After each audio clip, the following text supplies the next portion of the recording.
Hi friends, అందరికీ నమస్కారం. అంజలి కథలకి స్వాగతం. ఈరోజు భట్టి విక్రమార్క కథలు విందాము. ఉజ్జయిని రాజ్యాన్ని భోజ మహారాజు పరిపాలిస్తున్నాడు. రాజుకు ఉండవలసిన సకల సుగుణములతో ధర్మప్రభువుగా ప్రజల చేత కీర్తింపబడుతూ అష్టలక్ష్ములు కొలువై ఉన్న ఉజ్జయిని సాటి రాజ్యాల కంటే వైభవోపేతమైన రాజ్యంగా కీర్తి శిఖరాలకు అధిరోహింపచేసిన ప్రభువు అతడు. ఒకనాడు భోజ మహారాజు మంత్రులు, సైన్యాధిపతి, కొంతమంది సేవకులని మొదలైన మంది మార్బలాన్ని వెంటబెట్టుకుని అడవికి వేటకు వెళ్ళాడు. ఆ కాలంలో మృగయ వినోదము అంటే రాజులకు కాలక్షేపమే కాదు, వీరత్యానికి ప్రతీక. క్రూర జంతువుల బారి నుంచి అడవికి సమీపాన ఉన్న గ్రామాలని కాపాడటానికి రాజులు తప్పనిసరిగా 6 మాసాలకి ఒక్కసారన్నా వేటకు పోయేవాళ్ళు. 2 రాత్రిళ్ళు భోజుడు అడవిలోనే బస చేసి 2 చిరుతులని తన శరాస్త్రములకు బలిపెట్టాడు. 3వ నాటి పగటి సమయంలో గుడారములు వదిలి వేటలో రాజు పరివారము నిమగ్నమై ఉన్న సమయంలో మదించిన ఏనుగుల గుంపొకటి గుడారాలపైన పడి కాళ్లతో తొక్కుతూ తొండముతో అందిన వాటిని అందినట్లు విసిరేస్తూ వాటన్నింటినీ ధ్వంసం చేసి పారేశాయి. వారం నాటికి సరిపడిన ఆహార సామాగ్రి, ఇతర వస్తువులన్నీ ఆ మదపటేనుగుల కాళ్ళ కింద పడి ధ్వంసమైపోవటంతో తప్పనిసరి పరిస్థితుల్లో భోజరాజు ఆనాటితో వేటను చాలించి తిరిగి ఉజ్జయినికి బయలుదేరాడు. మార్గం మధ్యలో ఒక బ్రాహ్మణుడు అగ్రహారం సమీపిస్తూ ఉండగా ఏపుగా పెరిగిన ఒక జొన్న చేనులో మంచం మీద ఉన్న ఆ పొలం యజమాని రాజుని భటులను చూసి, రాజా, రాక మా గ్రామానికి వచ్చావు. నిన్ను నీ భటులని చూస్తుంటే ఆహారం లేక నీరసించినట్లున్నారు. రండి, నా పొలంలో తీయని జొన్న కంకులున్నాయి, వాటితో మీ ఆకలి తీర్చుకోండి అంటూ ఆహ్వానించాడు. ఆ రైతు మాటలకి రాజు, అతని పరివారము ఎంతగానో సంతోషిస్తూ, ఆహా, ఇతడెవరో ఉత్తముడిలా ఉన్నాడు, నోరు తెరిచి అడగనిదే అమ్మైన అన్నము పెట్టదన్నది లోకోక్తి. కానీ ఈ రైతు అడగకుండానే జొన్న కంకులు తిని ఆకలి తీర్చుకోమని ఆహ్వానిస్తున్నాడు కదా అనుకొని రాజు అనుమతి కోసం చూశారు. భోజరాజు తన మంత్రితో, మంత్రివర్య, అతను చెప్పినట్లు చేస్తే సైనికులకు కూడా కొంత జవసత్వాలు వస్తాయి కదా అన్నాడు. అవును ప్రభు, రాజును కొద్దీ ప్రజలు అంటారు. మీరు ధర్మబుద్ధి కలవారు కనుక మీ పాలనలో ప్రజలంతా అదే బుద్ధిని కలిగి ఉంటారు. అతడు చెప్పినట్లే చేద్దాము. కావాలంటే ఉజ్జయినికి పోయాక అతడికి కొంత ధనం పంపిద్దాము అంటూ సలహా ఇచ్చాడు. భోజరాజు సైనికులతో, భటులారా, మీరంతా చేనులోకి పోయి జొన్న కంకులు తినండి అంటూ అనుమతి వారికిచ్చాడు. భటులంతా ఎంతో ఆనందిస్తూ ఒక్కసారి గుంపుగా ఆ జొన్న చేలోకి చొరబడి చేతికి అందిన జొన్న కంకుల్ని విరుచుకొని ఆత్రంగా తినసాగారు. భోజరాజుకి, మంత్రికి సైన్యాధిపతి పొలం గట్టునున్న కంకుల్ని కోసి ఇచ్చాడు. ఒక కంకి తిన్న భోజుడు, ఆహా, ఏమి మాధుర్యము, తేనె పూత పూసినట్లు ఈ కంకులు ఎంత తీయగా ఉన్నాయి అనుకున్నాడు. సైనికులు సందడి సందడిగా ఒకటి తర్వాత ఒకటి జొన్న కంకులు తింటూ ఆ పొలం యజమాని ఉదార గుణాన్ని పొగడసాగారు. మంచం మీద ఉన్న పొలం యజమాని భోజుడితో, ఆహా రాజా, ఏమి నా భాగ్యము, అడిగిన వారందరికీ అన్నము పెట్టే అన్నదాతవు నీవు. అటువంటి నీ ఆకలి ఈనాటికి తీర్చే భాగ్యము నాకు దక్కింది కదా అంటూ మంచె దిగి క్రిందకి వచ్చాడు. మంచె వదిలి యువతలకి వచ్చిన మరుక్షణము ఆ పొలం యజమాని ప్రవర్తనే మారిపోయింది. అయ్యయ్యో, కష్టపడి పెంచుకుంటున్న పంట సర్వనాశం చేస్తున్నారు. రాజా, లోకమంతా నువ్వు ధర్మప్రభువని కీర్తిస్తోంది. అటువంటి నీ సమక్షంలోనే నీ భటులు పరుల సొమ్మును తెగబడి సొంతం చేసుకుంటుంటే వారితో చేరి నువ్వు కూడా తింటున్నావా అని దూషిస్తూ భోజుడిని, అతడి పరివారాన్ని నానా రకాలుగా శాపనార్థాలు పెట్టసాగాడు. భోజుడు, అతడి పరివారము విస్తుపోయారు. ఆ రైతు అంతటితో ఆగక, రాజా, రాజ్యంలో ప్రజలెవరన్నా తప్పు చేస్తే రాజుకు చెప్పుకుంటారు. ఆ రాజే తప్పు చేస్తే ఇక వారికి దిక్కెవరు? నాకు ఈ పంటే జీవనాధారము. అటువంటి దాన్ని నీవు, నీ పరివారము కలిసి దోచుకున్నారు. నీకిది న్యాయమా అంటూ నిలదీశాడు. అతడి విచిత్ర ప్రవర్తనకి భోజుడు, అతడి పరివారము మతులు చెడి బొమ్మలా నిలబడిపోయారు. కొంతసేపటికి మంత్రి తేరుకొని ఆ రైతుకు క్షమార్పణలు చెప్పుకొని ఉజ్జయిని చేరగానే అతడికి నష్టపరిహారం పంపిస్తామని మాట ఇచ్చి శాంతింపచేసి భటులని ముందుకు కదలమన్నాడు. ఆ రైతు తిరిగి మంచెపైకి చేరుకున్నాడు. వెళ్ళిపోతున్న రాజుని పరివారాన్ని చూస్తూ, రాజా, నా మాట మన్నించలేకపోతున్నావేంటి? నా పొలంలో జొన్న కంకులు నచ్చలేదా? నీకు ఆతిథ్యం ఇవ్వటానికి నేను తగినవాడిగా పనికిరావటం లేదా అంటూ పిలిచాడు. భోజుడు అతని మాటలు విని ఆశ్చర్యపోతూ, మంత్రివర్య, ఏమిటి విచిత్రము అని అడిగాడు. మంత్రి కూడా ఆశ్చర్యపోయి, రాజా, ఇదేదో విచిత్రంగానే ఉంది. ఈ సంగతి ఏదో ఇప్పుడే తేల్చేస్తాను అన్నాడు ఆవేశంగా. తొందరపడకు. ఈ విచిత్రం ఏమిటో చూడాలంటే అతడు చెప్పినట్లే మళ్ళీ మనం పోయి జొన్న కంకులు తిందాము అని చెప్పి భటులని జొన్న కంకులు తినమని చెప్పాడు భోజుడు. తాను మాత్రము వాటిని ముట్టకుండా ఆ రైతును గమనిస్తూ గట్టునే ఉండిపోయాడు. భటులందరూ పొలంలోకి దిగి జొన్న కంకులని తాపీగా తినసాగారు. కొంతసేపటికి మంచపైన ఉన్న ఆ రైతు, రాజా, నువ్వెంతో ధర్మబుద్ధి కలవాడివి. నీ మనసు నొప్పించి ఉంటే క్షమించు. వ్యాధిని, ఆకలిని దాచుకోరాదు. నీ పరివారం అందరూ ఆకలి తీర్చుకుంటున్నారు. నీవు మాత్రము నోరు కట్టేసుకుని నన్నే చూస్తున్నావు. నీవు జొన్న కంకులు ముట్టకుండా కూర్చుంటే నేను వీరందరి ఆకలి తీర్చినా నాకు తృప్తి కలగదు. కనుక 4 కంకుల్ని నువ్వు కూడా తిని నాకు తృప్తి కలిగించు అంటూ వేడుకున్నాడు. ఆ రైతు అంతగా బ్రతిమలాడటంతో భోజుడు కూడా 2 కంకుల్ని విరుచుకొని తినసాగాడు. ఆ దృశ్యం చూశాక ఆ పొలం రైతు తృప్తి చెంది మంచె మీద నుంచి క్రిందకు దిగాడు. మంచె దిగిన మరుక్షణము మళ్ళీ ఆ రైతు ప్రవర్తన విచిత్రంగా మారిపోయింది. రాజా, నీవు నేను ఎంత చెప్పినా నా మాటల్ని పట్టించుకోవటం లేదు. నా పంటనంతా నీవు నీ సైనికులు కలిసి దోచేసుకుంటున్నారు. రాజా, నీవు నీ పరివారము తక్షణము ఈ చోటుని వదిలి అవతలకి వెళ్ళకపోతే నీ ముందే ఆత్మార్పణం చేసుకుని మరణిస్తాను. రాజంటే ప్రజల యోగక్షేమాల్ని చూసేవాడు, కానీ ఇలా సంపదని దోచుకునేవాడు కాదు అంటూ కఠినాతి కఠినమైన పదజాలంతో భోజుడిని దూషించాడు. భోజుడికి అతని ప్రవర్తనలో ఏదో మర్మం ఉందని అర్థమయ్యి అతడితో, అయ్యా, క్షమించు. ఆకలితో ఉండి నేను, నా పరివారము నీ పంటని దోచుకున్నాము. అందుకు తగిన మూల్యం చెల్లించుకుంటాను అంటూ అతన్ని శాంతింపచేశాడు. ఆ తర్వాత మంత్రితో చర్చించాడు. రాజా, ఆ మంచె ఉన్న ప్రదేశంలో ఏదో మహత్తు ఉన్నది.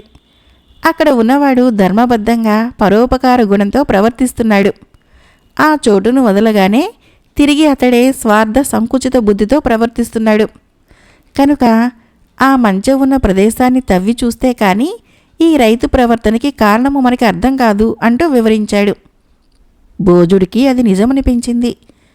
రైతుని ఒప్పించి అతడికి మరొక చోట భూమిని లెక్కలేనంత ధనరాశిని ఇచ్చేటట్లు తీర్మానించి ఆ పొలాన్ని తన ఆధీనంలోకి తీసుకొని మంచె ఉన్న ప్రాంతాన్ని తవ్వవలసిందిగా భటులను ఆజ్ఞాపించాడు. భోజుడు స్వాధీనపరుచుకున్న పొలంలో మంచె ఉన్న ప్రాంతాన్ని భటులు పగలు రాత్రి ఎడతెరపి లేకుండా తవ్వుతూ శోధించారు. లోతుగా భూమి లోపల ఒకనాటి ఉదయము ఒక అద్భుతమైన సింహాసనం బయటపడింది. అప్పటికి 2000 సంవత్సరాలకి పూర్వము ఇంద్రుడు విక్రమార్కుడికి కానుకగా ఇచ్చిన బంగారు సింహాసనం అది. ఆ సింహాసనానికి 32 మెట్లు. ఆ మెట్లపైన ఒక్కొక్క సాలబంజిగా ఉండి ఎంతో చూడముచ్చటగా ఉంది. భోజుడు ఆ సింహాసనాన్ని ఉజ్జయినికి తరలించి సభలో ప్రతిష్ఠించాడు. ఆ సింహాసనాన్ని చూడటానికి గ్రామ గ్రామాల నుంచి ప్రజలు తండోపతండాలుగా తరలివచ్చారు. మంత్రి సలహానుసారము భోజుడు ఆ సింహాసనాన్ని అధిష్ఠించి ఉజ్జయినిని పరిపాలించాలని నిశ్చయించుకున్నాడు. ఆ సుముహూర్త కాలాన ముందు బంధు మిత్ర జనము మంది మార్బల పరివారం వెంట తరలిరాగా విక్రమార్క సింహాసనాన్ని అధిష్ఠించటానికి భోజుడు తొలిమెట్టుపై అడుగు వేయగా సింహాసనం మీద సాలబంచిక మానవ భాషలో మాట్లాడుతూ, ఆగు భోజరాజా అంటూ హెచ్చరించింది. భోజుడు సాలబంజిక ప్రాణం వచ్చినట్లు మాట్లాడటంతో ఆశ్చర్యచకితుడై నిలబడిపోగా, రాజా, ఈ సింహాసనము విక్రమార్క చక్రవర్తి సింహాసనం. వీరుడు, ధీరుడు, సాహసి, క్షత్రియ ధర్మాలు, విద్యలు ఎరిగినవాడు. ఇంద్రుడి చేత బహుమానంగా ఈ సింహాసనం పొంది 2000 ఏళ్ళు ఈ ఉజ్జయిని సామ్రాజ్యాన్ని ఏకఛత్రాధిపత్యంగా పరిపాలించిన మహావీరుడైన ఆ చక్రవర్తికి ఉన్న అర్హతలు నీకున్నట్లయితే ఈ సింహాసనాన్ని అధిరోహించు. ఆ చక్రవర్తి పాదధూళితో 100 కొద్ది ఏళ్ళు మేము పునీతులమయ్యాము. సాహసోపేతమైన ఆయన కార్యాలతో, ధర్మబుద్ధి కల పాలనతో పులకించిపోయాము. విక్రమార్క చక్రవర్తి సాహసగదని నీకు చెబుతాను, విని నీవే నిర్ణయించుకో అంటూ మొదటి మెట్టుపై ఉన్న సాలబంజిక విక్రమార్కుడి సాహసకథను ప్రారంభించింది. ఆ విధంగా 32 సాలబంజికలు 32 రోజుల పాటు ప్రతి దినము భోజ మహారాజుకి విక్రమార్కుడి సాహసము, ధర్మబుద్ధి, పరోపకారము వంటి విభిన్నమైన గుణాలకు సంబంధించిన కథలను చెప్పి, అలా 32 సాలబంజికలు చెప్పిన కథలు విన్నాక ఆ సింహాసనాన్ని అధిష్ఠించిన విక్రమార్కుడికి ఉన్న అర్హతలు తనకు లేవని భోజుడు ఒప్పుకోవడంతో విక్రమార్కుడి సింహాసనము తిరిగి ఇంద్రలోకం వైపుకు ఎగిరిపోయింది. భట్టి విక్రమార్క చరిత్ర. పూర్వము ఒక బ్రాహ్మణ అగ్రహారంలో విద్యాధరుడు అనే ఒక యువకుడు ఉండేవాడు. విద్యాధరుడు లేత యవ్వన ప్రాయంలోనే సకల శాస్త్రాల్ని చదివి అవగతం చేసుకున్నాడు. అయినా అతడికి తృప్తి కలగలేదు. తను నేర్చింది అణువంతా, నేర్చాల్సి ఉన్నది సముద్రమంతా అనుకొని తగిన గురువుని అన్వేషించటానికి ఒకనాటి రాత్రి ఇల్లు విడిచి బయలుదేరాడు. ఎంతో కాలము దేశాలని తిరిగాడు. ఎందరో గురువులని కలుసుకున్నాడు. వారంతా విద్యాధరుని పరీక్షించి సకల శాస్త్రాలలో పట్టు సాధించిన అతడు తమకంటే ఉద్ధనుడని, అటువంటి వానికి విద్య నేర్పే శక్తి తమకి లేదని చెప్పారు. విద్యాధరుడు మాత్రము సంతృప్తి చెందలేదు. ఎంతో నిరాశ చెందాడు. పట్టు విడవక తన విద్యాదాహం తీర్చుకోవాలని నిర్ణయించుకొని తగిన గురువును వెతుకుతూ కొత్త ప్రాంతాలు తిరుగుతూనే ఉన్నాడు. ఒకనాటి మధ్యాహ్నం వేళ విద్యాధరుడు అడవి మార్గంలో ప్రయాణిస్తూ అలసిపోయి విశ్రాంతి తీసుకోవటానికి ఒక పెద్ద మర్రి చెట్టు క్రింద విశ్రమించాడు. ఆ మర్రి చెట్టు పైన ఒక బ్రహ్మరాక్షసుడు నివసిస్తున్నాడు. ఆ సమయంలో అతడు చెట్టును వదిలి అవతలికి పోయి ఉన్నాడు. తిరిగి వచ్చిన బ్రహ్మరాక్షసుడు చెట్టు క్రింద విశ్రాంతి తీసుకుంటున్న విద్యాధరుణ్ణి చూసి అతడి ముఖంలో ఉట్టిపడుతున్న తేజస్సుకు ముగ్ధుడై, ఆహా, ఇతడెవరో ఉత్తమ పురుషుడిలా ఉన్నాడు. అలసట వలన ఇక్కడ విశ్రమించి ఉంటాడు. ఇతడు నిద్రలేచే వరకు వేచి ఉండి వివరాలు తెలుసుకోవాలి అనుకొని కొద్ది దూరంలో కూర్చున్నాడు. కొంతసేపటికి విద్యాధరుడు నిద్రలేచి బ్రహ్మరాక్షసుని చూసి కొంచెం కలవరపడ్డాడు. కలవరంతో పాటు భయం కూడా కలిగింది. అమ్మో, ఈ రాక్షసుడు నా కోసమే కాచుకొని కూర్చున్నట్లున్నాడు. ఇప్పుడు నన్ను విరుచుకొని తింటాడు కాబోలు. అయినా నా విద్యాదాహం తీరకుండా మరణం వస్తే అంతకంటే వేరొక దౌర్భాగ్యం ఉండదు కదా అనుకుంటూ కళ్ళ వెంట 2 కన్నీటి చుక్కలు రాల్చాడు. విద్యాధరుడి కలవరం గమనించిన బ్రహ్మరాక్షసుడు, భయపడకు, నువ్వెవరివి, ఎక్కడికి పోతున్నావు అంటూ అతన్ని ప్రశ్నించాడు.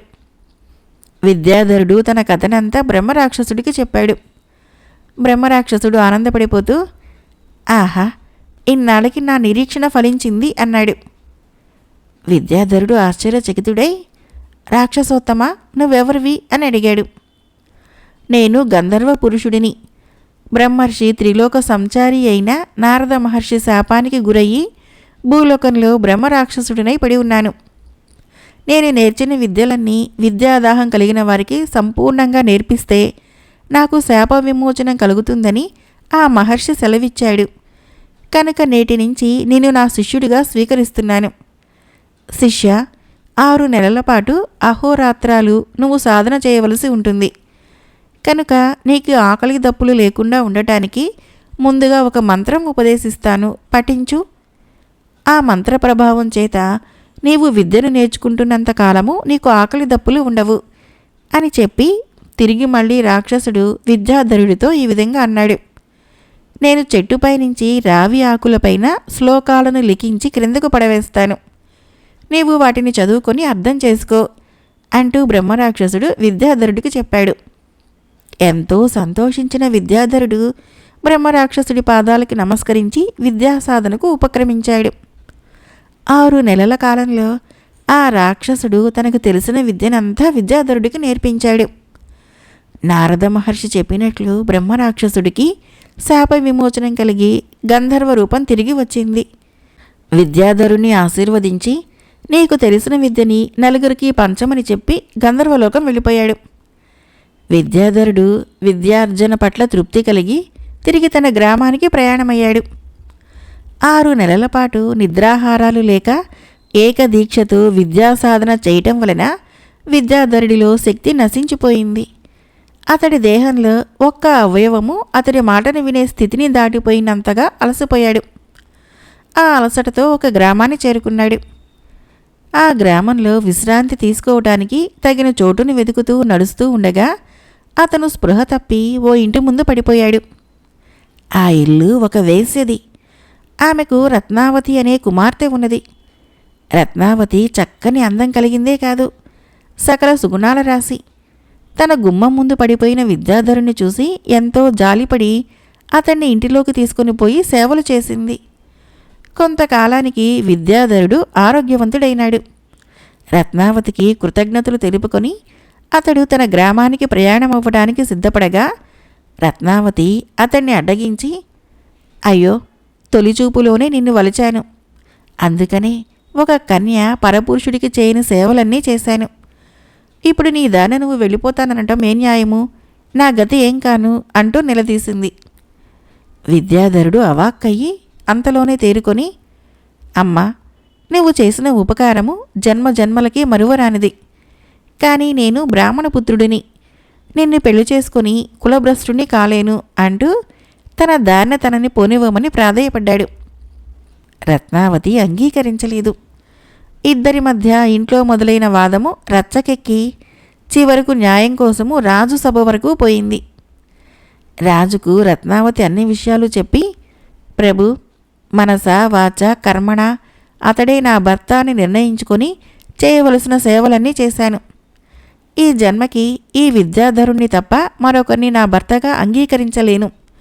జరిగితే అతడితోనే నా పెండ్లి జరగాలి, లేదా నేను ఆత్మార్పణం చేసుకుని మరణిస్తాను అంటూ చెప్పింది. విద్యాధరుడు బ్రాహ్మణ యువకుడు. అతడు రత్నావతిని పెండ్లాడుట ధర్మశాస్త్రం ఒప్పుకోదు. రత్నావతి చూస్తే విద్యాధరుడితో పెండ్లి జరగకపోతే మరణిస్తానంటోంది. ఇప్పుడేం చేయాలి అంటూ మంత్రులని సలహా అడిగాడు ఆ రాజు. మంత్రులు ఒక్కరోజు గడువు కోరి ధర్మశాస్త్రాలన్నీ తిరగవేసి ఒక పరిష్కారం కనుక్కొని రాజు దగ్గరికి వచ్చి, రాజా, విద్యాధరుడు కులభ్రష్టుడు కాకుండా రత్నావతిని పెళ్లాడటానికి చక్కని పరిష్కారం ఉంది. అతడు ముందుగా బ్రాహ్మణ కన్యని, తరువాత వైశ్య కన్యని, తరువాత క్షత్రియ కన్యని వివాహమాడి చివరగా రత్నావతిని గనక పెళ్లాడినట్లయితే ధర్మశాస్త్రం అంగీకరిస్తుంది అని చెప్పారు. రాజు విద్యాధరుని ఒప్పించి ముందుగా తన ఆస్థాన పురోహితుడి పుత్రికని, తర్వాత వైశ్య ప్రముఖుని కుమార్తెలతోనూ, తర్వాత రాజు కుమార్తెతోనూ వివాహం జరిపించి ఆఖరికి విద్యాధరుడికి రత్నావతిని ఇచ్చి పెండ్లి జరిపించి విద్యాధరుడిని రాజుగా చేసి తాను తపస్సు చేసుకోవటానికి అడవులకు వెళ్ళిపోయాడు. కొంతకాలానికి విద్యాధరుడి 4 భార్యలు 4 పుత్రుల్ని కన్నారు. విద్యాధరుడు స్వయంగా వారికి సకల శాస్త్రాలని నేర్పించి విద్యా పారంగతులుగా తీర్చిదిద్దాడు. బ్రాహ్మణ కన్యకు పుట్టిన యువకుడు తండ్రి వలె విద్యాదాహంతో యవ్వనంలోనే ఇల్లు విడిచి వెళ్ళిపోయాడు. రత్నావతికి పుట్టిన పుత్రుడు తాను నేర్చిన విద్యని ఆశ్రమం ఏర్పరిచి 4కి నేర్పుతానని ఇల్లు వదిలి వెళ్ళిపోయాడు.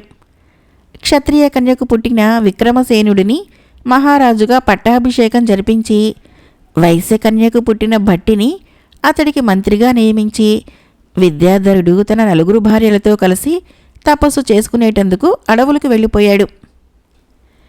ఉజ్జయిని నగరాన్ని విక్రమార్కుడు జనరంజకంగా పరిపాలిస్తున్నాడు.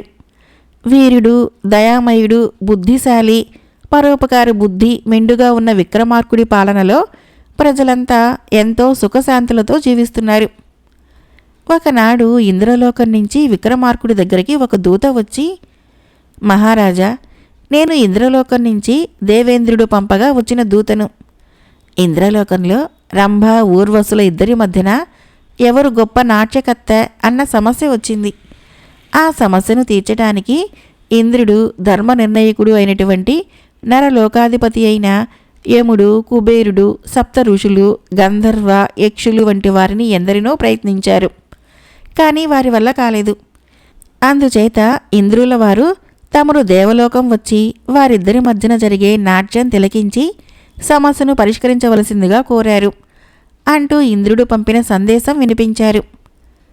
విక్రమార్కుడు భట్టితో సంప్రదించి ఆ దూత వెంట ఇంద్రలోకం వెళ్ళి రంభ, ఊర్వశుల నాట్య ప్రదర్శన తిలకించి ఊర్వశిని విజేతగా నిర్ణయించాడు.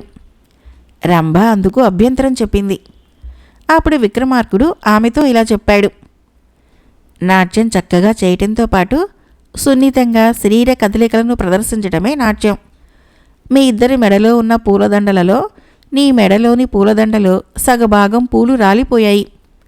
కానీ ఊర్వశి మెడలో ఉన్న పూలదండలో పూలు మాత్రము ఒక్కటి కూడా క్రిందకి రాలలేదు. కనుక ఆమె నిజమైన నాట్యకత్తె అంటూ వివరించాడు. ఆ వివరణతో రంభ తన తప్పును తెలుసుకుని ఊర్వశియే తనకంటే గొప్పదని ఒప్పుకుంది. దేవేంద్రుడు విక్రమార్కుడి సునిశిత దృష్టిని ఎంతగానో మెచ్చుకొని బంగారు సింహాసనాన్ని కానుకగా సమర్పించి, రాజా, ఈ సింహాసనం పైన కూర్చొని ఉజ్జయిని సామ్రాజ్యాన్ని 1000 ఏళ్లు జనరంజకంగా పరిపాలించు అంటూ ఆశీర్వదించాడు. భట్టి కుమారుడు తెలివైనవాడు. ఏ విషయాన్నైనా తమకు అనుకూలంగా మార్చగలిగినవాడు. విక్రమార్కుడికి ఇంద్రుడు ఇచ్చిన వరం వినగానే అతను, సోదరా, నువ్వు 1000 ఏళ్లు కాదు 2000 ఏళ్ళు ఈ ఉజ్జయిని సామ్రాజ్యాన్ని పరిపాలించగలవు అంటూ ఆనందంగా చెప్పాడు. ఎలా అంటూ ఆశ్చర్యపోయాడు విక్రమార్కుడు. సోదరా, ఇంద్రుడు ఈ సింహాసనంపై కూర్చొని నిన్ను 1000 ఏళ్లు పరిపాలించమన్నాడు కదా. నువ్వు 6 నెలలు సింహాసనం పైన కూర్చొని రాజ్యపాలన చెయ్యి. మిగిలిన 6 నెలల పాటు దేశాటన చెయ్యి. అలా చేస్తే నీవు సింహాసనం పైన కూర్చున్న 6 నెలలే లెక్కలోకి వస్తాయి. ఇంద్రుని వాక్కు అసత్యం కాదు. నువ్వు ఉజ్జయినిని 2000 ఏళ్లు పరిపాలించవచ్చు. 6 నెలలు దేశాటన చేసిన అనుభవము రాజ్యపాలనకు ఎంతగానో ఉపయోగపడుతుంది అంటూ చక్కని ఉపాయం చెప్పాడు. విక్రమార్కుడికి ఆ ఉపాయం నచ్చింది. బట్టి తోడు లేకుండా తను 2000 ఏళ్లు ఉజ్జయినిని పరిపాలించడానికి అతనికి మనసు అంగీకరించక అదే మాట బట్టితో చెప్పాడు. బట్టి బాగా ఆలోచించి, సోదరా, నువ్వు దిగులు పడకు. మన ఇలవేల్పైన కాళీమాతను తపస్సు చేసి ప్రసన్నం చేసుకుని నేను కూడా 2000 ఏళ్లు జీవించేటట్లు వరం పొంది వస్తాను. అంతవరకు వేచి ఉండు అని చెప్పి తపస్సుకు వెళ్ళిపోయాడు. అరణ్యంలో ఒక రావి వృక్షం కింద బట్టి ఏళ్ల తరబడి ఘోరమైన తపస్సు చేసి కాళికామాత దర్శనం పొంది తనకు 2000 ఏళ్లు జీవించేటట్లు వరం ఇవ్వమని కోరాడు. కాళికాదేవి చిరునవ్వులు చిందిస్తూ, కుమారా, నువ్వు కోరిన వరము అనితర సాధ్యమైంది. నీకు 2000 ఏళ్లు జీవించే వరం కావాలంటే వెళ్ళి నీ అన్న అయిన విక్రమార్కుణ్ణి తీసుకుని వచ్చి అతన్ని నాకు బలి ఇవ్వు అని అంతర్ధానమైపోయింది. బట్టి తిరిగి వచ్చి జరిగింది విక్రమార్కుడికి చెప్పగా, సోదరా, వెంటనే పద, ఆ దేవి కోరినట్లు నన్ను ఆమెకు బలి ఇచ్చి వరం పొందు.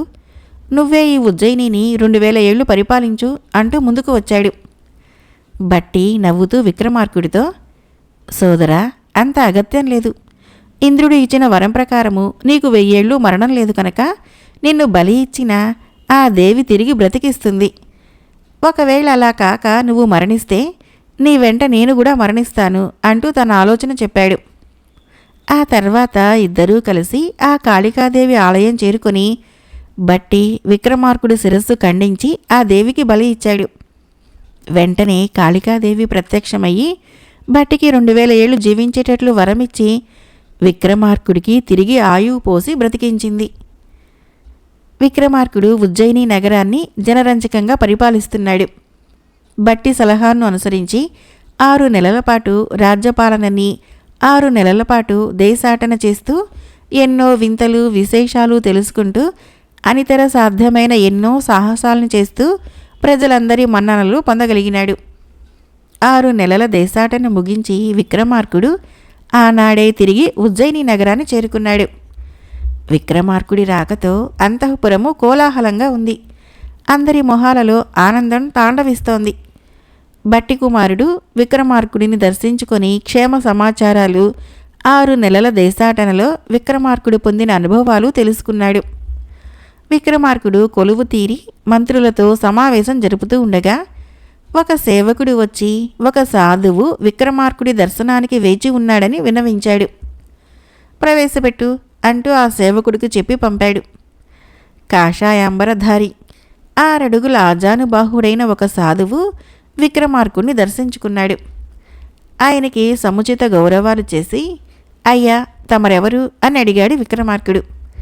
ఆ సాధువు బదులివ్వకుండా తన జోలలో నుంచి ఒక పండును తీసి విక్రమార్కుడు చేతిలో ఉంచి నమస్కరించి మౌనంగా వచ్చిన దారిని వెళ్ళిపోయాడు. ఆనాటి నుంచి ఆ సాధువు ప్రతి దినము ఒకే సమయానికి విక్రమార్కుడి దర్శనం చేసుకుని ఒక పండుని ఇచ్చి మారు మాట్లాడకుండా వెళ్ళిపోసాగాడు. ఆ సాధువు ప్రతి దినము అలా పండు ఇచ్చి వెళ్ళటంలో ఏదో మర్మం ఉండి ఉంటుందని, అదేమిటో ఆయన చెప్పినప్పుడే తెలుసుకోవచ్చునని బట్టి సలహా ఇవ్వటంతో విక్రమార్కుడు మౌనం వహించాడు. ప్రతి దినము ఆ సాధువు ఇచ్చిన పండ్లని సేవకుల ద్వారా భద్రపరచసాగాడు. ఒకనాడు అలా భద్రపరిచిన పండు విచ్చుకొని దానిలోనుంచి విలువైన వజ్రాలు బయటపడ్డాయి. మర్నాడు తనకు పండు ఇవ్వటానికి వచ్చిన సాధువుతో విక్రమార్కుడు పండ్లలో వజ్రాలు ఉన్న విషయం ప్రస్తావించి, మహాత్మా, మీరు ప్రతిరోజు వజ్రాలు ఉన్న పండ్లని నాకు ఎందుకు ఇస్తున్నారు? నా నుంచి ఏం ప్రతిఫలం ఆశిస్తున్నారో దయచేసి చెప్పండి అంటూ ప్రాధేయపడ్డాడు. ఆ సాధువు, రాజా, నేనొక యజ్ఞం తలపెట్టాను. అందుకని నీ సాయం కావాలి నాకు. నా యజ్ఞం పూర్తయితే లోక కళ్యాణం జరుగుతుంది అంటూ విక్రమార్కుడికి చెప్పాడు. సరేనన్నాడు విక్రమార్కుడు. విక్రమార్కుడిని తన వెంట అడవిలో ఉన్న దేవీ ఆలయానికి తీసుకుని పోయి ఆ సాధువు ఇలా చెప్పాడు. రాజా, నా యజ్ఞము ఈ రాత్రి 3వ జాము కల్లా పూర్తయితుంది. ఆ సమయానికి నీవు ఇక్కడికి 2 ఫర్లాంగుల దూరంలో ఉన్న మర్రి చెట్టుకు వేలాడుతూ ఉన్న శవాన్ని తీసుకుని రావాలి. అది మామూలు శవం కాదు. అందులో బేతాళుడు ఆవహించి ఉన్నాడు. నీవు మౌనం పాటిస్తేనే ఆ శవాన్ని నువ్వు ఇక్కడికి తీసుకుని రాగలవు. మౌనభంగం కలిగిందా బేతాళుడు తిరిగి ఆ చెట్టు మీదకు చేరిపోతాడు అని విక్రమార్కుణ్ణి విజయోస్తు అని దీవించి పంపించాడు. విక్రమార్కుడు అర్ధరాత్రి వేళ చీకటిలో ఆ మర్రి చెట్టుని వెతికి పట్టుకొని బేతాళుడి శవాన్ని భుజం మీద వేసుకొని దేవి ఆలయం దగ్గరకు బయలుదేరాడు. బేతాళుడి పూర్వకథ. పూర్వము దండకారణ్య సమీపాన ఉన్న ఒక గ్రామంలో పురాతనమైన శివాలయం ఒకటి ఉంది. ఆ ఆలయంలో పరమేశ్వరుడు స్వయంభూగా వెలిసి ఉన్నందువలన ఆ క్షేత్రము ఎంతో మహత్యం గల క్షేత్రంగా ప్రసిద్ధి పొందింది. ఒకనాటి శివరాత్రి సమయాన పార్వతీ పరమేశ్వరులు ఆ రాత్రి జాగారం చేయటానికని ఆ క్షేత్రాన్ని వేదికగా ఎంచుకొని అక్కడికి విచ్చేశారు. కాసేపు లోకరీతుల గురించి ఆ ఆది దంపతులిద్దరూ ముచ్చడించుకున్నాక పార్వతి శివుడితో, నాదా, నేను కథలు వినాలని ఆసక్తి పడుతున్నాను. అవి ఇంతకుముందు ఎక్కడా జరగనివి, ఎవరూ విననివి, చూడనివి, తెలియనివి అయి ఉండాలి. అటువంటి కథలన్నీ మీ నోటి నుంచి వినాలనుకుంటున్నాను అని కోరింది. పరమశివుడు పార్వతీ కోరికను మన్నిస్తూ, దేవి, నీ కోరిక ఎప్పుడు కాదన్నాను? తప్పకుండా నీకు అటువంటి కథల్ని చెబుతాను. కానీ ఆ కథలు చెప్పటానికి ఒక షరతు ఉంది అన్నాడు. ఏంటది? నీకు కథలు చెప్పినాక ఆ కథలోని ఒక సమస్యని ప్రశ్నారూపంలో నిన్నడుగుతాను. నీవు ధర్మబుద్ధితో నిర్ణయం చేసి ఆ సమస్యను పరిష్కరించాలి అన్నాడు. తప్పకుండా నాథా. పరమశివుడు కథను మొదలుపెట్టాడు. పార్వతి ఎంతో శ్రద్ధగా వినసాగింది. ఆ ఆలయ పూజారి సోమశర్మ అంతకుముందే గర్భగుడి తలుపులను మూసి దీపారాధనలో తైలము నింపుతూ ఒత్తులను సరిచేస్తూ ఉన్నాడు. పార్వతీ పరమేశ్వరుల సంభాషణ అతని చెవులకు సోకింది. ఆహా, ఏమి నా భాగ్యము! ఎంతో కాలం తపస్సు చేస్తే గాని పరమశివుడు ప్రత్యక్షం కాడు. అటువంటిది ఆది దంపతులైన పార్వతీ పరమేశ్వరులని ఒకేసారి దర్శించుకునే భాగ్యం నాకు కలిగింది కదా అనుకొని అతడు గర్భగుడి తలుపు దగ్గరకు చేరి దానికి ఉన్న రంధ్రాలలో నుంచి పార్వతీ పరమేశ్వరులను దర్శించుకొని భక్తిగా నమస్కరించుకొని పరమేశ్వరుడు పార్వతికి చెప్తున్న కథలని శ్రద్ధగా వింటూ గుమ్మం వద్దనే ఉండిపోయాడు. పరమేశ్వరుడు అలా పార్వతికి 24 కథల్ని చెప్పాడు. ప్రతి కథకి చివర సమస్యను ప్రశ్నారూపంలో అడగటము, పార్వతీదేవి ధర్మబుద్ధితో పరిష్కారం చెప్పటము, ఆ పరిష్కారానికి సంతృప్తి చెంది పరమేశ్వరుడు తర్వాతి కథను ప్రారంభించడము జరగసాగింది. ఆ కథలని, పరిష్కారాలని సోమశర్మ బాగా బుర్రకి ఎక్కించుకున్నాడు. 24వ కథను పూర్తి చేసిన పరమేశ్వరుడు సమస్యని ప్రశ్న రూపంలో పార్వతిని అడిగాడు. సమాధానం పార్వతికి తోచలేదు. ఎంతగానో ఆలోచించింది. అప్పటికి తెల్లవారిపోయింది. నాదా, నేను ఓడిపోయాను, సమాధానం కూడా మీరే చెప్పండి అంటూ పరమేశ్వరుని కోరింది పార్వతి. పరమేశ్వరుడు చిరునవ్వు నవ్వి, దేవి, ఇప్పటికే తెల్లవారిపోయింది, సమాధానము నీకు కైలాసంలో చెప్తాను అంటూ పార్వతితో కలిసి అదృశ్యమైపోయాడు. ఆ కథలు విన్న సోమశర్మ ఇంటికి వచ్చి భార్యకు జరిగిందంతా చెప్పాడు. ఆమె ముందు నమ్మలేదు. కానీ సోమశర్మ పార్వతీదేవికి పరమేశ్వరుడు చెప్పిన 24 కథల్లో ఆమెకు ప్రశ్న సమాధానాలతో 23 కథల్ని చెప్పి 24వ కథకి పరమశివుడు సమాధానం చెప్పకుండా అదృశ్యమైపోయిన వైనాన్ని ఆమెకు వివరించాడు. అప్పుడు నమ్మిందామె. ఆడవారి నోట్లో ఆవగింజ నానదు కదా. సోమశర్మ భార్య నోట్లో ఆ దేవరహస్యం దాగలేదు. చుట్టుపక్కలున్న అమ్మలక్కలందరికీ ఆ కథలు చెప్పింది. వారు మరొకరికి చెప్పారు. అతి కొద్ది కాలంలోనే ఆ కథలు భూలోకమంతా ప్రచారమయ్యాయి. త్రిలోక సంచారి, కలహభోజుడు అయిన నారద మహర్షి ఒకనాడు భూలోక సంచారానికి వచ్చాడు. భూలోకంలో ప్రచారంలో ఉన్న కథలు విని ఆశ్చర్యపోయాడు. ఆహా, ఇటువంటి కథల్ని పుట్టించుట మానవ మాతృలకి సాధ్యం కాదు కదా. ఈ కథల్ని పుట్టించినవాడు సురుడు అయి ఉండాలి అనుకొని దివ్య దృష్టిని సారించాడు. నారద మహర్షి మనోఫలకం పైన పార్వతీదేవికి ఆ కథలని పరమశివుడు చెబుతూ ఉన్న దృశ్యం కనిపించింది. ఇంకేముంది, కలహభోజుడికి కమ్మని విందు దొరికింది. ఆది దంపతులైన పార్వతీ పరమేశ్వరుల మధ్యనే చిచ్చు రగల్చటానికి అగ్గిని పట్టుకుని కైలాసంకి బయలుదేరాడు. కైలాసంకి వచ్చిన నారదుని చూసి పార్వతి ఎంతో సాదరంగా ఆహ్వానించి, త్రిలోక సంచారి, ఎక్కడి నుంచి తమరి రాక, అక్కడ విశేషాలేమిటి అంటూ ప్రశ్నించింది. ఆ ప్రశ్న చాలు కదా నారదుల వారికి. అమ్మా, నేను భూలోక సంచారం చేసి వస్తున్నాను అన్నాడు. ఏంటి అక్కడ విశేషాలు? ఏం చెప్పమంటావు తల్లి అంటూ నారదుడు నిట్టూర్చాడు. ఏమైంది నారదా? ఏముందు తల్లి, భూలోకంలో ప్రస్తుతము జనబాహుళ్యంలో కొన్ని కథలు ఉన్నాయి. ప్రతి కథ చివర ఒక సమస్య ప్రశ్న రూపంలో కథ కూడా అడుగుతాడు. విన్నవాడు ధర్మబుద్ధితో ఆ సమస్యకు పరిష్కారం చెప్పాలి. మానవులు ఈ కథల వ్యామోహంలో పడి అన్నీ మర్చిపోతున్నారు. ఆఖరికి సమయానికి ఆలయాలలో పూజాధికాలు కూడా నిర్వర్తించడం లేదు.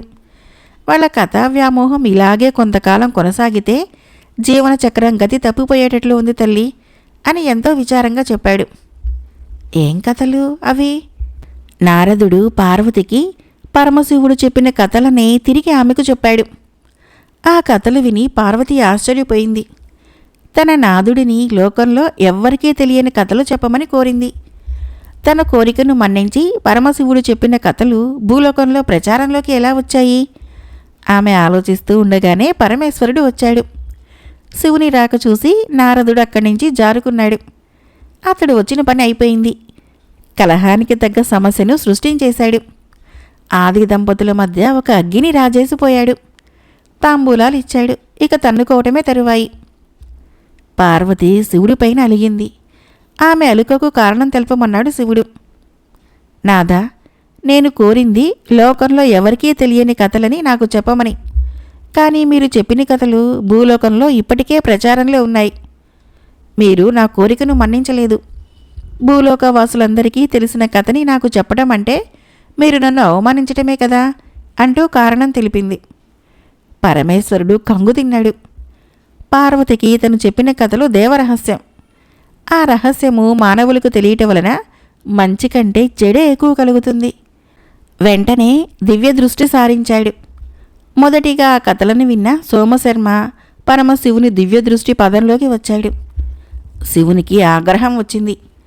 ఆలయంలో పూజాధికాలు నిర్వహిస్తున్న సోమశర్మ ముందు ప్రత్యక్షమయ్యి, పాపాత్ముడా, నా సతికి నేను చెప్పిన కథలని దొంగచాటుగా వినటమే కాకుండా ఆ కథలని లోకమంతా ప్రచారంలోకి రావటానికి కారణమైతావా? నేటి నుంచి నువ్వు 30,000 సంవత్సరాలు బేతాళుడివై రావి చెట్టుకు తలక్రిందులుగా వేలాడుతూ ఉండు అంటూ అతన్ని శపించాడు. సోమశర్మ భయం చెందాడు. శివస్థుతితో పరమేశ్వరుని స్తుతించాడు.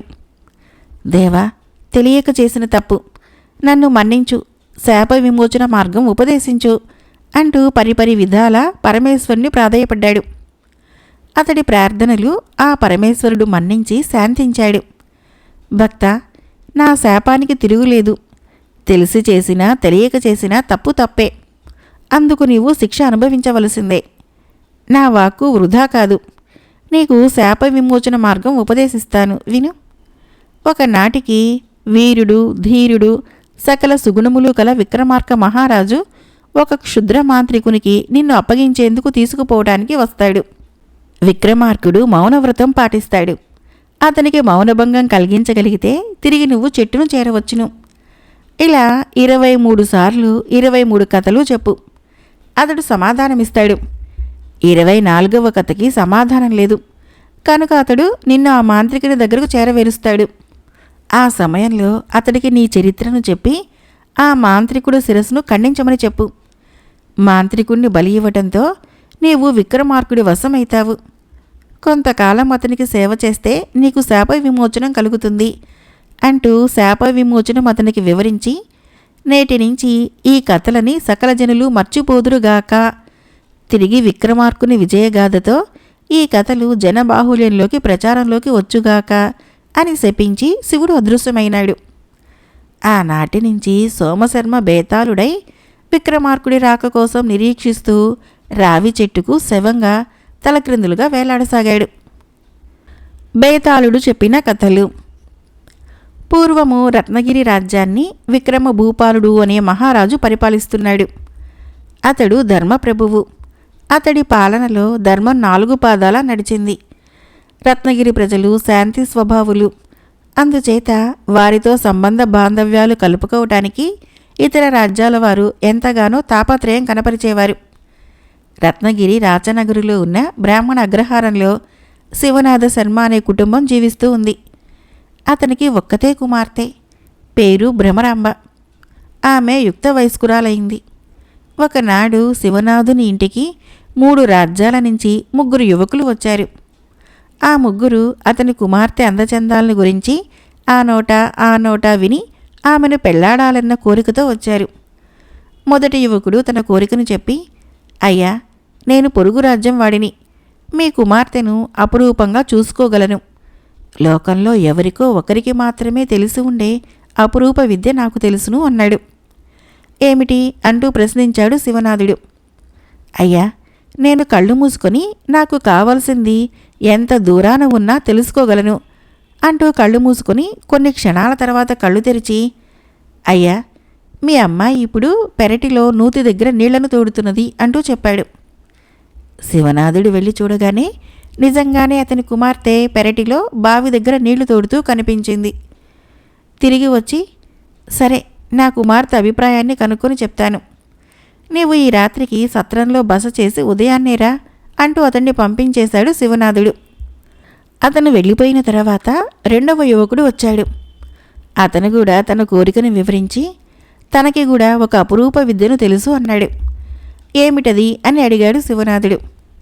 నేను క్షణాలలో వాయువేగంతో ప్రయాణించే శకటాన్ని సృష్టించగలను అంటూ ఆ యువకుడు అప్పటికప్పుడు ఒక రథాన్ని సృష్టించి చూపించాడు. శివనాథుడు మొదటి యువకుడికి చెప్పిన సమాధానమే 2వ యువకుడికి కూడా చెప్పి పంపించేశాడు. కొంతసేపటికి 3వ యువకుడు వచ్చాడు. అతను కూడా శివనాథుడికి తన మనసులోని మాటను చెప్పి, అయ్యా, నేను సకల క్షత్రియ విద్యల్లో ఆరితేరిన వాడిని. అరవీర భయంకరులని పేరు పొందిన ఎంతోమంది వీరులని అవలీలగా జయించాను. నాకున్న సాటిలేని యుద్ధ విద్యలకు ఎక్కడైనా రాచకొలువు దొరుకుతుంది కనుక మీ పుత్రికను పువ్వుల్లో పెట్టి చూసుకోగలను అంటూ చెప్పాడు. అతన్ని కూడా మర్నాడు ఉదయం రమ్మని చెప్పి పంపించేశాడు శివనాథుడు. ఆ రాత్రి ఆ 3 యువకులను గురించి కుమార్తెకు చెప్పి, అమ్మా, నీకిష్టమైతే ఈ 3 యువకులలో ఎవరో ఒకరిని ఎంచుకో అని చెప్పాడు. భ్రమరాంబ తన నిర్ణయము మర్నాటి ఉదయం చెబుతానని తండ్రికి చెప్పింది. ఆమె ఆ రాత్రి ఆ 3 యువకులలో ఎవరిని ఎంచుకోవాలా అని తర్జన భర్జన పడుతూ నిద్రకు దూరమైంది. అర్ధరాత్రి సమయాన భ్రమరాంబ పెరటిలోకి వచ్చి బావిగట్టును కూర్చొని ఆలోచించసాగింది. అవి వెన్నెల రాత్రులు, కృష్ణపక్షపు రోజులు. ఆకాశంలో ఒక రాక్షసుడు తనని వివాహం చేసుకోవటానికి తగిన కన్యను అన్వేషిస్తూ పోతున్నాడు. వాడి చూపు భ్రమరాంబ పైన పడింది.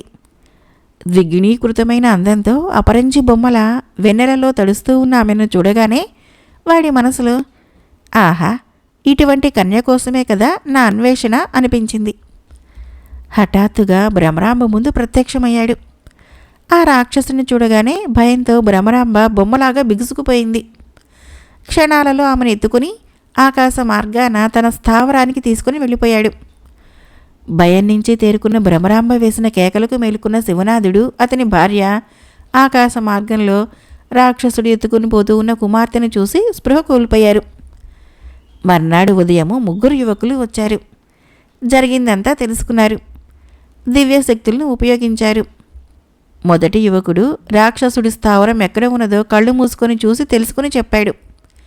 రెండవ యువకుడు వాయువేగంతో ప్రయాణించే రథాన్ని సృష్టించాడు.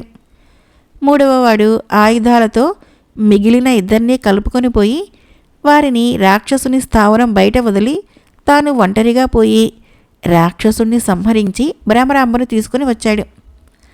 క్షేమంగా తిరిగి వచ్చిన భ్రమరాంబని పెండ్లాడే అర్హత తనకి ఉందంటే తనకి ఉందని ఆ 3 యువకులు ఒకరితో ఒకరు తగువపడి చివరికి న్యాయం కోసం రాజు దగ్గరికి వెళ్ళారు. రాజా విక్రమార్క, విన్నావు గదా ఈ కథ? ఆ 3 యువకులలో భ్రమరాంబని రాజు ఎవరికి కట్టబెట్టాడన్నది ప్రక్కన పెట్టు.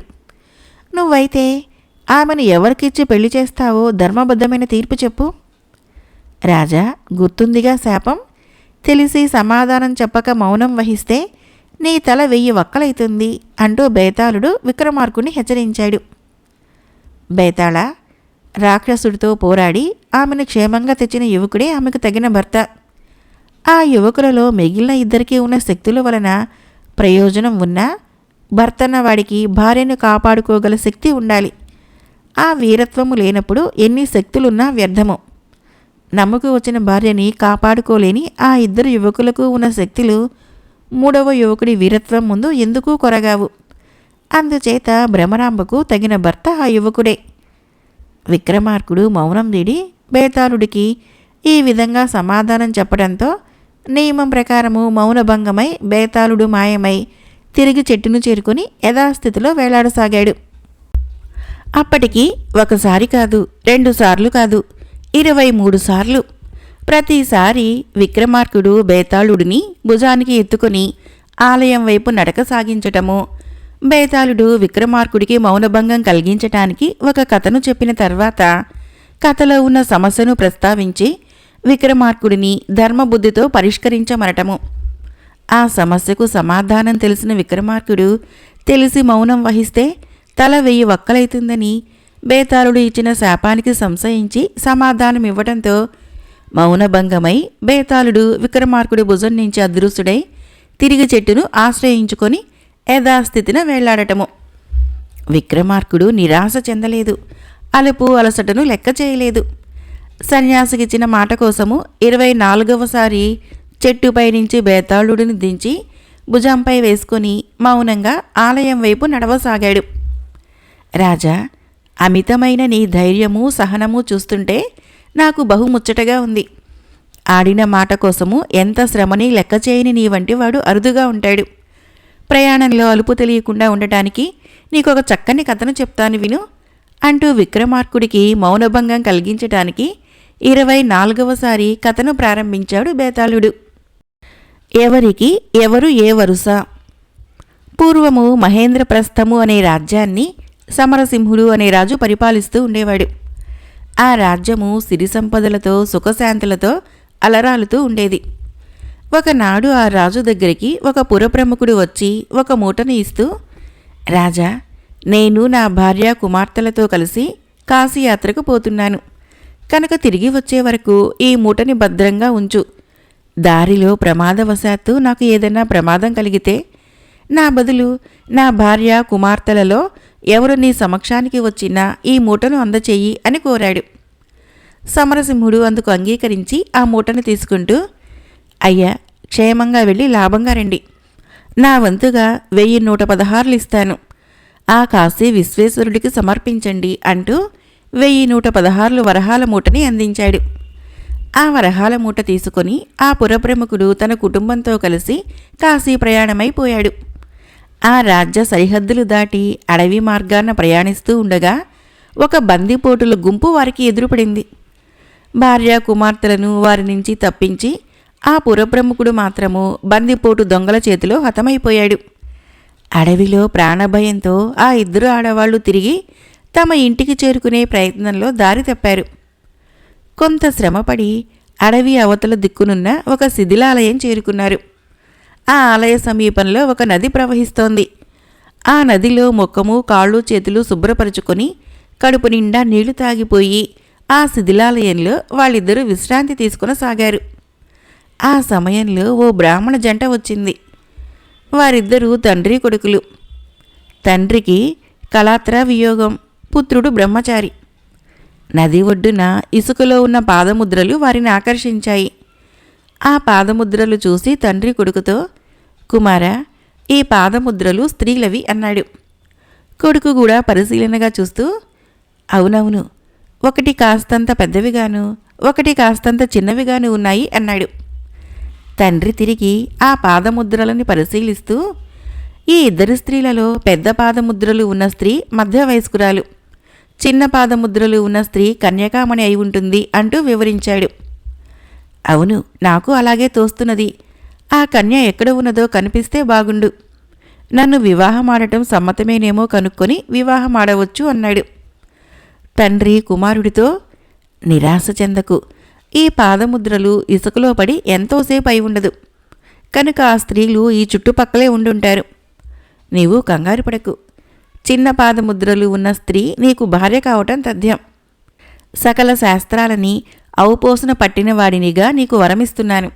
నీ కోరిక తప్పకుండా తీరుతుంది అంటూ తండ్రి చేతిలో కొంత నీరు పోసుకొని మంత్రించి కొడుకు నెత్తిన చల్లుతూ తదాస్తు అని దీవించాడు. తండ్రి కొడుకుతో, తండ్రి, అమ్మ ఉంటే ఎంత బాగుండేది. ఆమె లేని లోటు మీకు ఎలాగో అనిపించినా నాకు మాత్రం ఎంతో వ్యధను కలుగజేస్తుంది. కనుక మీరు పెద్ద అడుగులు ఉన్న స్త్రీని భార్యగా స్వీకరించుగాక. నా మాట సత్యము, ఇది ఎన్నటికీ అసత్యము కాజాలదుగాక అంటూ అతడు చేతిలో కొంత నీరు పోసుకొని తదాస్తు అంటూ క్రింద జారి విడిచాడు.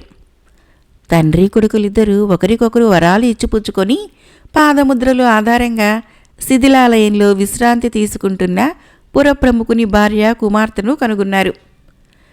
వారిద్దరికీ తామిద్దరి గురించి చెప్పి వారిని వివాహానికి ఒప్పించి తాము ఒకరితో ఒకరు అన్న మాటలు అసత్యములు కారాదు కనుక చిన్న పాదాలు ఎవరివో చూపమని కోరాడు తండ్రి. ఆ ఇద్దరు ఆడవాళ్లు తమ పాదాలను చూపించారు. తండ్రి కొడుకులిద్దరూ ఆశ్చర్యపోయారు. ఆ తల్లి కూతుళ్లలో పెద్ద పాదాలు కుమార్తెవి, చిన్న పాదాలు తల్లివి.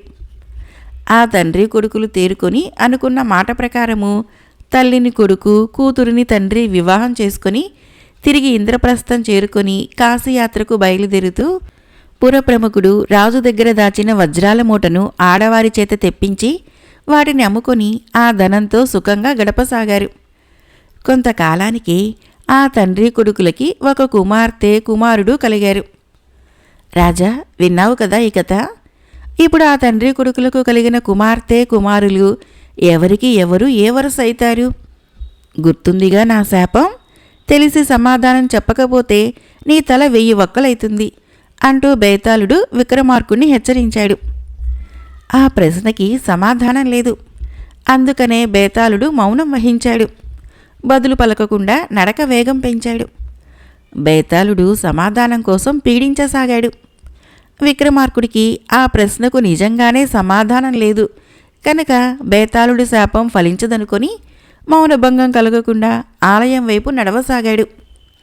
విక్రమార్కుడికి తను అడిగిన ప్రశ్నకు సమాధానం తెలియదని గ్రహించిన బేతాళుడు విక్రమార్కుడికి అసలు నిజం చెప్పే సమయం ఆసన్నమైందని గ్రహించాడు. విక్రమార్కుడు ఏకదీక్షతో అడుగులు వేస్తున్నాడు. రాజా, నేను చెప్పేది ఇప్పుడు కథ కాదు. లోక కళ్యాణం కోసము పరమశివుడు నాకిచ్చిన ఆదేశం.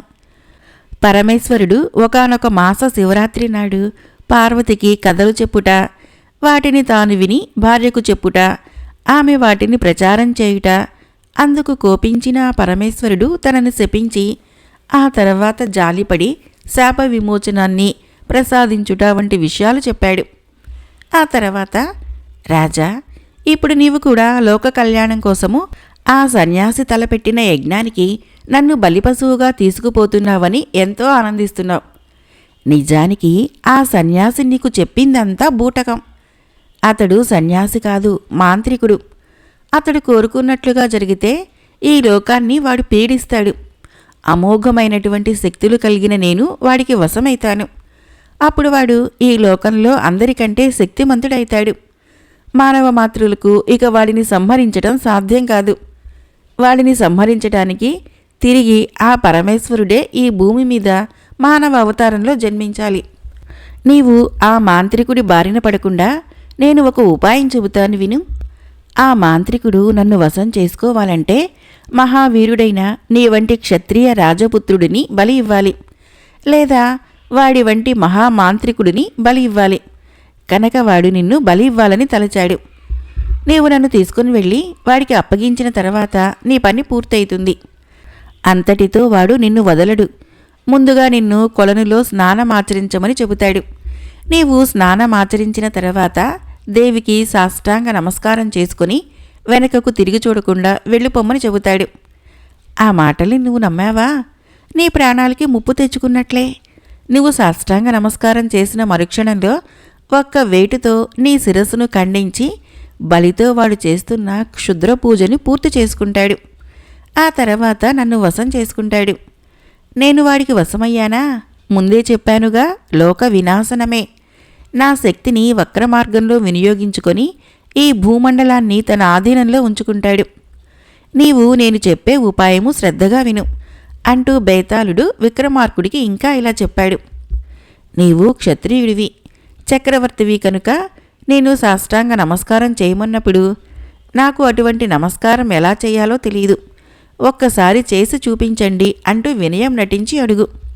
నీ మాటలు వాడు నమ్ముతాడు. సాష్టాంగ నమస్కారం చేసి చూపిస్తాడు. ఆ సమయంలో నీవు వాడి శిరస్సు ఖండించు. లోక కళ్యాణం జరుగుతుంది. పరమశివుడు నాకు చెప్పిన సకల లక్షణాలు కలిగిన రాజువు నువ్వే. కనుకనే నీకు ఈ రహస్యం చెప్పాను. ఇక లోక కళ్యాణము నీ చేతిలోనే ఉన్నది అంటూ బేతాళుడు విక్రమార్కుడికి చెప్పాడు. విక్రమార్కుడు ఆ మాటలని శ్రద్ధగా వింటూ మౌనవ్రతం పాటిస్తూ బేతాళుడిని ఆలయంలోకి తీసుకొని వచ్చి ఆ సన్యాసికి అప్పగించాడు. ఆ సన్యాసి ఎంతో సంతోషిస్తూ, రాజా విక్రమార్క, నాకు తెలుసు అనితర సాధ్యమైన ఈ కార్యాన్ని సాధించగల వీరుడవి ధీరుడివి నీవేనని. అందుకని ఎన్నడూ చెయ్యచాచి పరులను సాయం కోరని నేను నిన్ను సాయం కోరాను. నా ప్రయత్నం వృధా కాలేదు. ఈనాటి నుంచి ఈ భూమండలం యావత్తూ నీ కీర్తి కిరణాలు వ్యాపిస్తాయి. ఈ ధరిత్రికి పట్టిన సకల పీడలు వదిలిపోతాయి. నీవు చిరంజీవిగా జనుల హృదయాలలో నిలిచిపోతావు. నా మాటలు సత్యం. ఇక్కడితో నువ్వు నాకు చేయవలసిన సాయం పూర్తయింది. కనుక నీవు ముందుగా కొలనులో స్నానమాచరించిరా. దేవిని దర్శించుకుని ఆమె దీవెనలు పొందుదువుగాని అంటూ విక్రమార్కుడికి చెప్పాడు ఆ సన్యాసి. విక్రమార్కుడు మారు మాట్లాడకుండా పోయి ఆ సన్యాసి చెప్పినట్లే కొలనులో స్నానమాచరించి వచ్చాడు. రారాజా రా, ఈ కుంకుమను ధరించి దేవికి సాష్టాంగ నమస్కారము చేసుకుని వెనుకకు తిరిగి చూడకుండా నువ్వు తిరిగి వెళ్ళిపో. నీకు సకలము మంచి జరుగుతుంది. ఈనాటి నుంచి నీ పాలనలో ఈ ఉజ్జయిని నగరము మహాసామ్రాజ్యముగా విరాజిల్లుటయే కాదు, జనులందరి చేత భూతల స్వర్గంగా కీర్తింపబడుతుంది అంటూ చెప్పాడు ఆ సన్యాసి. విక్రమార్కుడికి బేతాళుడు చెప్పినట్లే సన్యాసి కూడా చెప్పటంలో బేతాళుడి మాటలే నిజమని నమ్మకం ఏర్పడిపోయింది. సన్యాసితో బేతాళుడు చెప్పమన్నట్లే, మహాత్మా, నేను క్షత్రియ పుత్రుడిని. ఇంతవరకు ఎవరికీ సాష్టాంగ నమస్కారం చేసింది లేదు. కనుక తమరు ఒకసారి అది ఎలా ఉంటుందో చేసి చూపించండి. అది చూసి నేను అలాగే ఆచరిస్తాను అన్నాడు. సన్యాసి చిరునవ్వు నవ్వుకుంటూ దేవి విగ్రహం ముందు సాష్టాంగపడ్డాడు. విక్రమార్కుడు క్షణం కూడా ఆలస్యం చేయకుండా వరలో నుంచి సర్రున కత్తిని బయటికి లాగి ఒక్క వేటుతో ఆ మాంత్రికుడు శిరస్సును ఖండించాడు. రక్తతర్పణంతో దేవి ప్రతిమ పాదాలని తడపగా ఆ దేవి ప్రత్యక్షమయ్యి విక్రమార్కుణ్ణి ఆశీర్వదించింది. బేతాళుడు విక్రమార్కుడి వశమయ్యాడు. తెల్లవారుజాము వేళ అదృశ్య రూపంలో బేతాళుడు అనుసరిస్తూ ఉండగా విక్రమార్కుడు తిరిగి ఉజ్జయిని చేరుకున్నాడు. 6 నెలల రాజ్యపాలన పూర్తి చేసుకున్నాడు విక్రమార్కుడు. దేశాటనకు బయలుదేరాల్సిన సమయం వచ్చింది. ఆ రాత్రి భట్టి కుమారుణ్ణి పిలిచి, సోదరా, నేను రేపు ఉదయం దేశాటనకు బయలుదేరుతున్నాను కనుక రాజ్యపాలన భారమంతా నీదే అంటూ రాజ్యభారం అప్పగించి తర్వాత కాసేపు మంతనాలు జరిపి మంది మార్బలానికి ఆ ఏర్పాట్లు చూడమని పురమాయించి విశ్రాంతి మందిరానికి వెళ్ళిపోయాడు.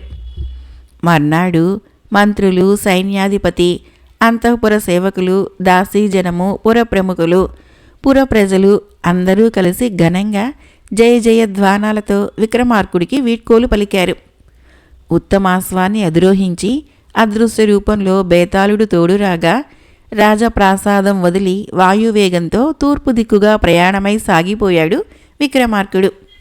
సాయంత్రం వరకు అలుపెరగకుండా ప్రయాణించి ఉజ్జయిని సరిహద్దులు దాటి పర్వత ప్రాంతంలో ఉన్న ఓ గ్రామం చేరుకుని ఆ రాత్రి పూటకూళ్ల ఇంటిలో బస చేశాడు. మర్నాడు బయలుదేరి నిరాటంకంగా 3 పగళ్ళు 3 రాత్రులు ప్రయాణించి విక్రమ భూపాలుడు పరిపాలిస్తూ ఉన్న కళింద రాజ్య సరిహద్దుల్లోకి ప్రవేశించాడు. 3 రోజుల ప్రయాణం చేత అశ్వం అలసిపోవటంతో దానికి తగినంత విశ్రాంతిని ఇవ్వటానికి సరిహద్దు గ్రామంలోని సత్రంలో బస చేశాడు. రాత్రి బేతాళుడితో ముచ్చట్లాడుతూ, బేతాళ, మనం ఈ రాజ్యంలో 1 వారం పాటు విశ్రాంతిని తీసుకుందాం. నీవు పోయి ఈ రాజ్యంలోని విశేషాలని తెలుసుకునిరా అంటూ ఆజ్ఞ జారీ చేశాడు. చిత్తం ప్రభు అని కళింద రాజ్య విశేషాలను తెలుసుకుని రావటానికి అప్పుడప్పుడు బయలుదేరి వెళ్ళాడు బేతాళుడు. మర్నాటి ఉదయము విక్రమార్కుడు నిద్ర నుంచి మేల్కొనేసరికి అతడి ముందు హాజరయ్యాడు బేతాళుడు. బేతాళ, విశేషాలు తెలుసుకుని వచ్చావా? బేతాళుడిని చూడగానే ప్రశ్నించాడు విక్రమార్కుడు. తెలుసుకున్నా ప్రభు, వినయంగా చెప్పాడు. ఏంటి విశేషాలు? చెప్పటానికి చాలా ఉన్నాయి, కానీ అన్నింటిలో ముఖ్యమైన విశేషం ఒకటున్నది. ఏంటది? చెప్తాను ప్రభు, ముందు మీరు సిద్ధం కండి. సరే.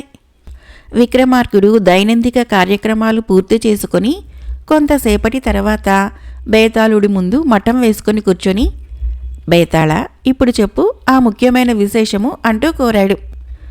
చెప్తాను ప్రభు, ఈ విశేషంలో ఒక సాహసం ఉంది. ఆ సాహసంలో మిమ్మల్ని విజయం వరిస్తే కాంత, కనకం 2 దక్కుతాయి. బాగుంది, శుభశకునం. విక్రమార్కుడు నవ్వుతూ బేతాళుడి వంక చూశాడు.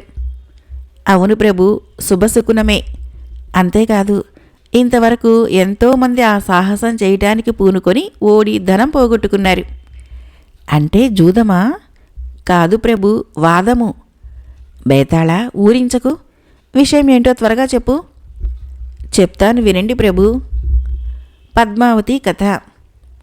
కళింద రాజ్యంలో చంద్రావతి అనే వేశ్య ఉన్నది. ఆమె ఎంతో కాలము తన సరస సల్లాపాలతో విటులను ఆకర్షించి అమితమైన ధనం సంపాదించి విలాసవంతమైన జీవితం గడపసాగింది. చంద్రావతి ఒక్కగానొక్క కుమార్తె పద్మావతి. అందచందాల్లోనూ తెలివితేటల్లోనూ పద్మావతి చంద్రావతి కంటే 7 ఆకులు ఎక్కువే చదివింది. తల్లి జీవితం చూసిన పద్మావతి తాను వేశ్యావృత్తిని స్వీకరించకూడదని నిర్ణయించుకుంది. ఆమె తల్లి చంద్రావతి ధనాసపరురాలు. కుమార్తెను వేశ్యావృత్తి స్వీకరించి ధనం సంపాదించమని కోరింది. తల్లి మాట కాదనలేక, తన నిర్ణయం మార్చుకోలేక మధ్య మార్గంగా పద్మావతి ఒక ఉపాయం ఆలోచించింది. తన దగ్గరకు వచ్చే విటుడు ఎవరైనా సరే తనని మాట్లాడించగలగాలి. అప్పుడు వారి సొంతమైతుంది. తనని మాట్లాడించలేకపోతే 1000 వరహాలు జరిమానాగా చెల్లించిపోవాలి. పద్మావతి షరతు విన్న ఎంతోమంది మగవారు దానికి ఒప్పుకొని పోయి పద్మావతిని మాట్లాడించలేక 1000 వరహాల జరిమానా చెల్లించి అవమానంతో తప్పుకోసాగారు.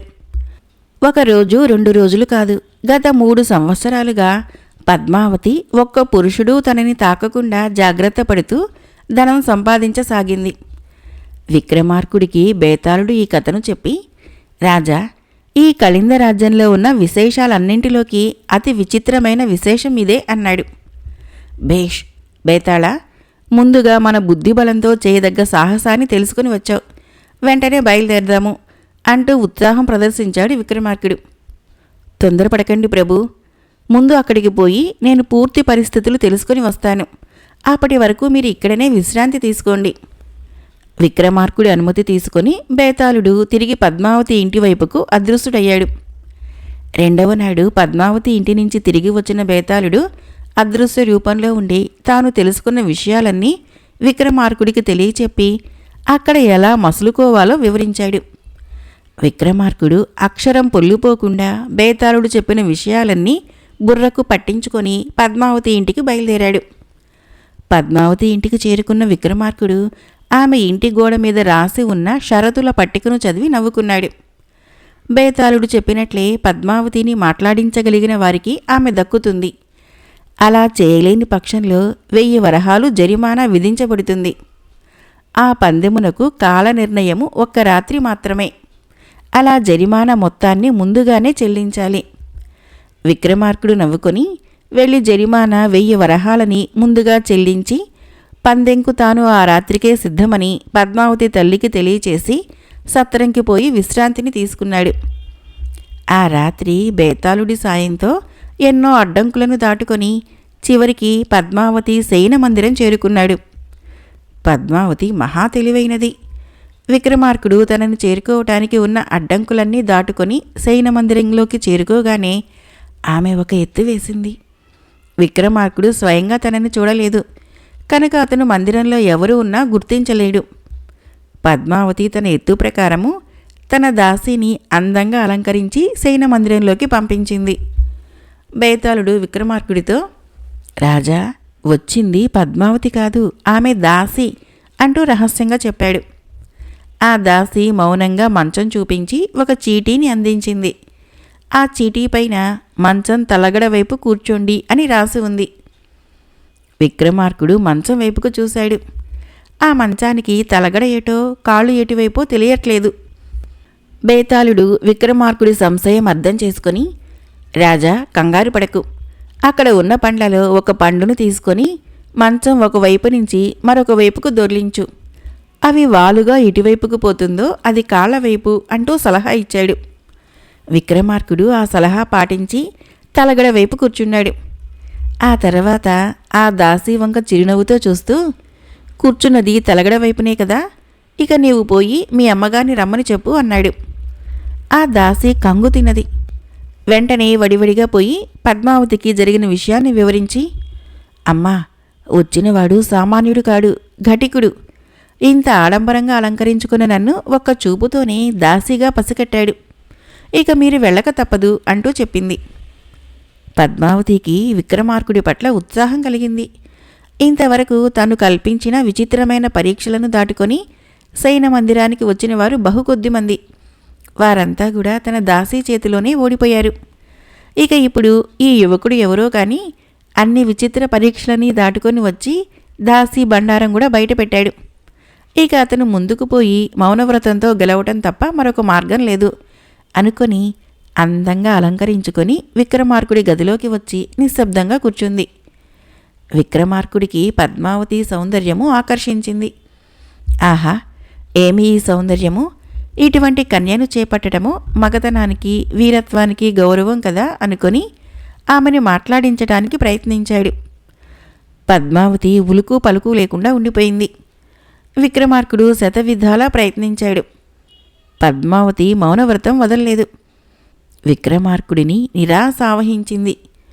బేతాళ, పద్మావతిని మాట్లాడించడానికి తగిన ఉపాయం ఏదైనా ఉంటే చెప్పు. నిరాశ నుంచి కొంచెం తేరుకొని స్వశక్తితో సాధించలేని కార్యము పద్మావతి సౌందర్యము ఆకర్షించడంతో బేతాళుడి సాయం కోరాడు. రాజా, నీకొక చక్కని ఉపాయం చెబుతాను విను. పద్మావతిని మాట్లాడించాలంటే ఆమెని కాదు, ముందుగా ఇక్కడున్న వస్తువులని మాట్లాడించు. వాటన్నిటికీ ఒక కథను చెప్పమని అడుగు, అవి కథలు చెబుతాయి అంటూ సలహా ఇచ్చాడు. విక్రమార్కుడు అక్కడ ఉన్న వస్తువులను చూశాడు. ఎదురుగా ఉన్న దీపపు సమ్మె కనిపించింది.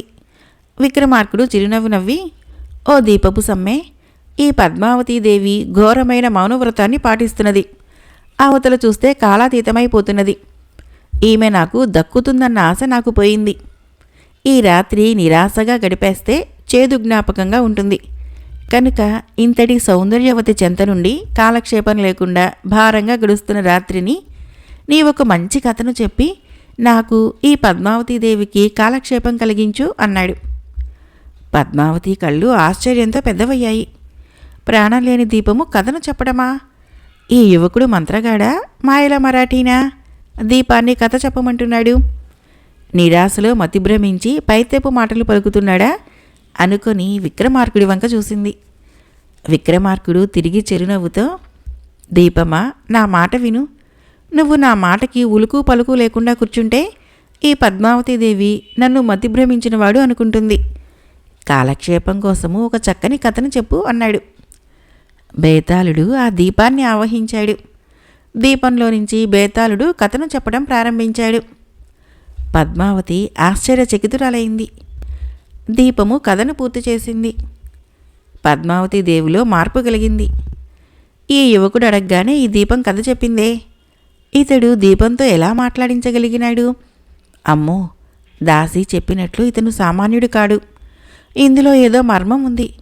ఇంకా ఇతడు ఏం చిత్రాలు చేస్తాడో తేల్చుకోవాల్సిందే అనుకొని కొంత ఆసక్తి కనపరిచిందే కానీ మౌనం మాత్రము వదిలి మాట మాట్లాడలేదు. విక్రమార్కుడు కొంతసేపు ఎదురు చూసి పద్మావతీదేవి పలకకపోవటంతో సయ్యకు వేలాడుతూ ఉన్న పరదా వంక చూసి, ఈ గదిలో చీకటిని పోగొడుతున్న దీపము చక్కని కథను చెప్పింది కానీ చీకటిని పోగొట్టినట్లు ఈ పద్మావతీదేవి మౌనాన్ని పోగొట్టలేకపోయింది. తెరా, నువ్వన్నా పద్మావతి మౌనాన్ని పోగొట్టే ఒక చక్కని కథను చెప్పు అంటూ తెరని అడిగాడు. దీపంలో ఉన్న బేతాళుడు తెరలోకి వచ్చాడు. తెరను ఆవహించిన బేతాళుడు కథను ప్రారంభించాడు. తెర చెప్పిన కథని పద్మావతీదేవి ఎంతో ఆసక్తిగా వినది. కథను పూర్తి చేసిన బేతాళుడు, రాజా, విన్నావుగా ఈ కథలో భర్త కళ్ళు కప్పి చాటుమాటు సరసాలాడిన ఆ నెరజాణ చివరికి 10 మంది ఎదుటన తను పతివ్రతాన్ని నిరూపించుకుంది కదా. ఈ పద్మావతీదేవి ఆ నెరజాణని మించిన జాణ. ఉగ్గుపాలతోనే సకల కళల్ని రంగరించి పోసింది ఈమె తల్లి. ఆ కళల్నే ఇప్పుడు ఈమె ప్రదర్శిస్తోంది. తెరలో ఉండి బేతాళుడు అన్న మాటలు పద్మావతి మనసుకి ములుకుల్లా గుచ్చుకున్నాయి. అప్పటి వరకు పాటించిన మౌనవ్రతం మర్చిపోయింది. అబద్ధం, నేను నీచానికి దిగజారిన ఆడదాన్ని కాదు. ఈనాటికి ముమ్మాటికి నా పాతివ్రత్యానికి భంగం కలగలేదు అంటూ ఆవేశంగా అరిచింది. విక్రమార్కుడు చిరునవ్వు నవ్వాడు. పద్మావతి, నీవు మౌనం వీడావు, మాట్లాడావు. షరతు ప్రకారము ఇక నీవు నన్ను వరించవలసిందే. నీ అందము నా సొంతం కావలసిందే అంటూ ఆమెను ఆట పట్టించాడు. పద్మావతి సిగ్గుల మొగ్గలైంది. మాట ప్రకారము విక్రమార్కుడిని వరించింది. విక్రమార్కుడు పద్మావతీ దేవుని చేపట్టి తిరిగి ఉజ్జయిని నగరానికి ప్రయాణమయ్యాడు. ఈ వార్త వేగుల ద్వారా బట్టికుమారుడు తెలుసుకున్నాడు. విక్రమార్కుడిని స్వాగత సత్కారాలతో ఉజ్జయినికి ఆహ్వానించటానికి ఎదురు బయలుదేరాడు. ఒక అరణ్య ప్రాంతంలో ఒకరికొకరు ఎదురుపడ్డారు. మధ్యాహ్న సమయం. కొంత విశ్రాంతి తర్వాత అక్కడి నుంచి బయలుదేరదామని నిర్ణయం జరిగింది. విక్రమార్కుడికి ఒక కంసాలి మిత్రుడు ఉన్నాడు. అతడి పేరు ఫణీంద్రుడు. అతి లోక సౌందర్య రాశి అయిన పద్మావతీదేవిని చూడగానే అతడి మనసు చెలించింది. అంతటి సౌందర్యము అతడిలో దురాశ రేపింది. విక్రమార్కుడి అదృష్టము ఈర్ష్య పుట్టించింది. పద్మావతి అది గమనించింది. ఎవరూ ఏమిటో తెలియకుండా భర్త దగ్గర అతడి మిత్రుణ్ణి గూర్చి చెడుగా మాట్లాడటము సభ్యత కాదు గనక మౌనం వహించింది. ఆ సమయంలో వారు బస చేసిన ప్రాంతంలో ఒక విచిత్రం జరిగింది. చుట్టూ చెట్ల మధ్యన గుడారాలు వేశారు.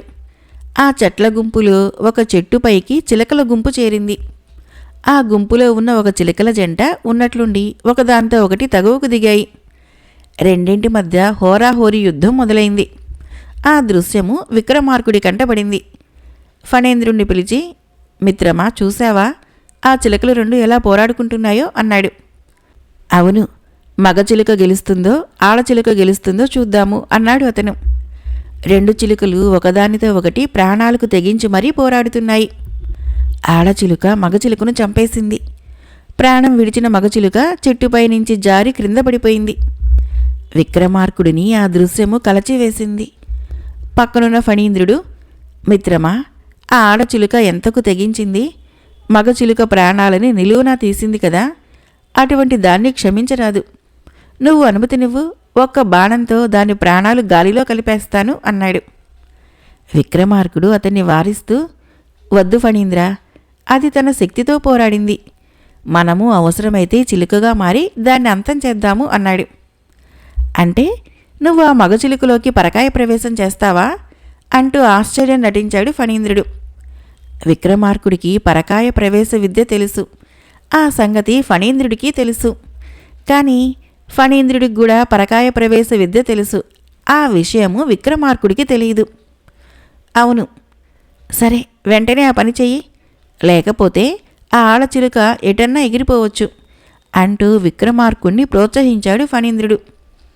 విక్రమార్కుడు పరకాయ ప్రవేశం చేస్తూ, ఫణీంద్ర, నేను చిలుక రూపం ఎత్తి ఆ ఆడచిలుక మదం అణిచి వచ్చేంతవరకు నా శరీరాన్ని భద్రంగా చూడు అని చెప్పి తన శరీరాన్ని వదిలి మగచిలుకను ఆవహించి ఆడచిలుకపైకి యుద్ధానికి వెళ్ళాడు. అదే అదనుగా భావించిన ఫణీంద్రుడు పరకాయ ప్రవేశ మంత్రం పఠించి తన శరీరం వదిలి విక్రమార్కుడి శరీరాన్ని ఆవహించి తన శరీరము చాటుకు ఈడ్చుకొని పోయి ముక్కలు ముక్కలుగా చేసి కాకులకి గద్దలకి ఆ ముక్కల్ని ఆహారంగా వేసేశాడు. ఆడచిలుకతో యుద్ధంలో మునిగి ఉన్న విక్రమార్కుడు ఫణీంద్రుడి మోసం గమనించలేదు. విక్రమార్కుడు ఆడచిలుకను ఓడించి పరకాయ ప్రవేశ మంత్రం పఠించడానికి సమాయత్తం అయ్యేసరికి విక్రమార్కుడి రూపంలో ఉన్న ఫణీంద్రుడు తన మంది మార్బలంతో కూడి ఆ ప్రదేశాన్ని వదిలి ఉజ్జయిని వైపు వెళ్ళిపోయాడు. జరిగిన మోసాన్ని గ్రహించిన విక్రమార్కుడు ఎంతగానో విచారించాడు. మిత్రద్రోహానికి తెగించిన ఫణీంద్రుడి బండారాన్ని ఎలా బయటపెట్టాలా అని ఎంతగానో ఆలోచించాడు. అనాలోచితంగా చేసే కార్యాల వలన ఎలాంటి ముప్పు కలుగుతుందో ప్రత్యక్షంగా అనుభవంలోకి వచ్చేసరికి తల్లడిల్లిపోయాడు.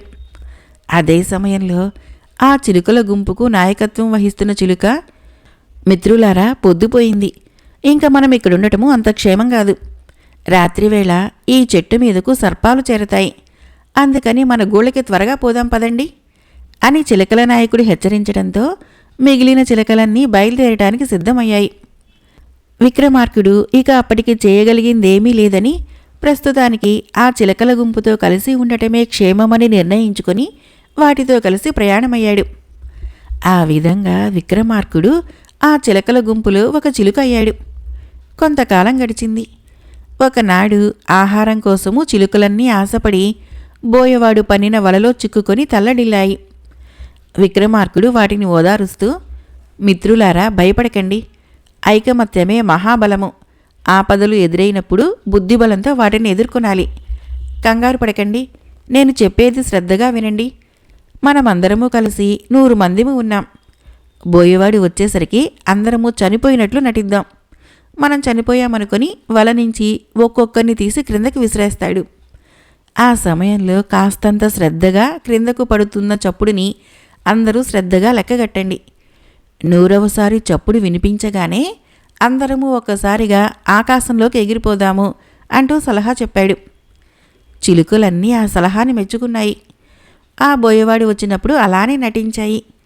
విక్రమార్కుడు చెప్పినట్లుగానే ఆ బోయవాడు ఆ చిలుకలన్నీ చనిపోయినాయి అనుకొని ఒక్కొక్క చిలుకని వల నుంచి తప్పించి క్రింద పడవేయసాగాడు. సరిగ్గా 99వ చిలుకని వల నుంచి తప్పించి క్రిందకి విసిరేశాడు. ఆఖరి చిలుక విక్రమార్కుడు. అతడిని వల నుంచి తప్పించే ప్రయత్నంలో బోయవాడు ఉండగా అతడి మొలకు ఉన్న కొడవలి జారి క్రింద పడింది. ఆ చప్పుడు విన్న చిలకలన్నీ 100వసారి చప్పుడుగా వినిపించిందని గ్రహించి ఆకాశంలోకి రివ్వునెగిరిపోయాయి. చిలుకలు చేసిన మోసానికి ఆ బోయవాడు ఒక్కసారిగా నిర్ఘాంతపోయి వలలో ఉన్న ఆఖరి చిలుకను తప్పించకుండా ఒడిసి పట్టుకొని, ఆహా, మీరెంత మోసకారులే, నన్నే మోసం చేస్తారా అంటూ దాని పీక నులిమి చంపబోయాడు.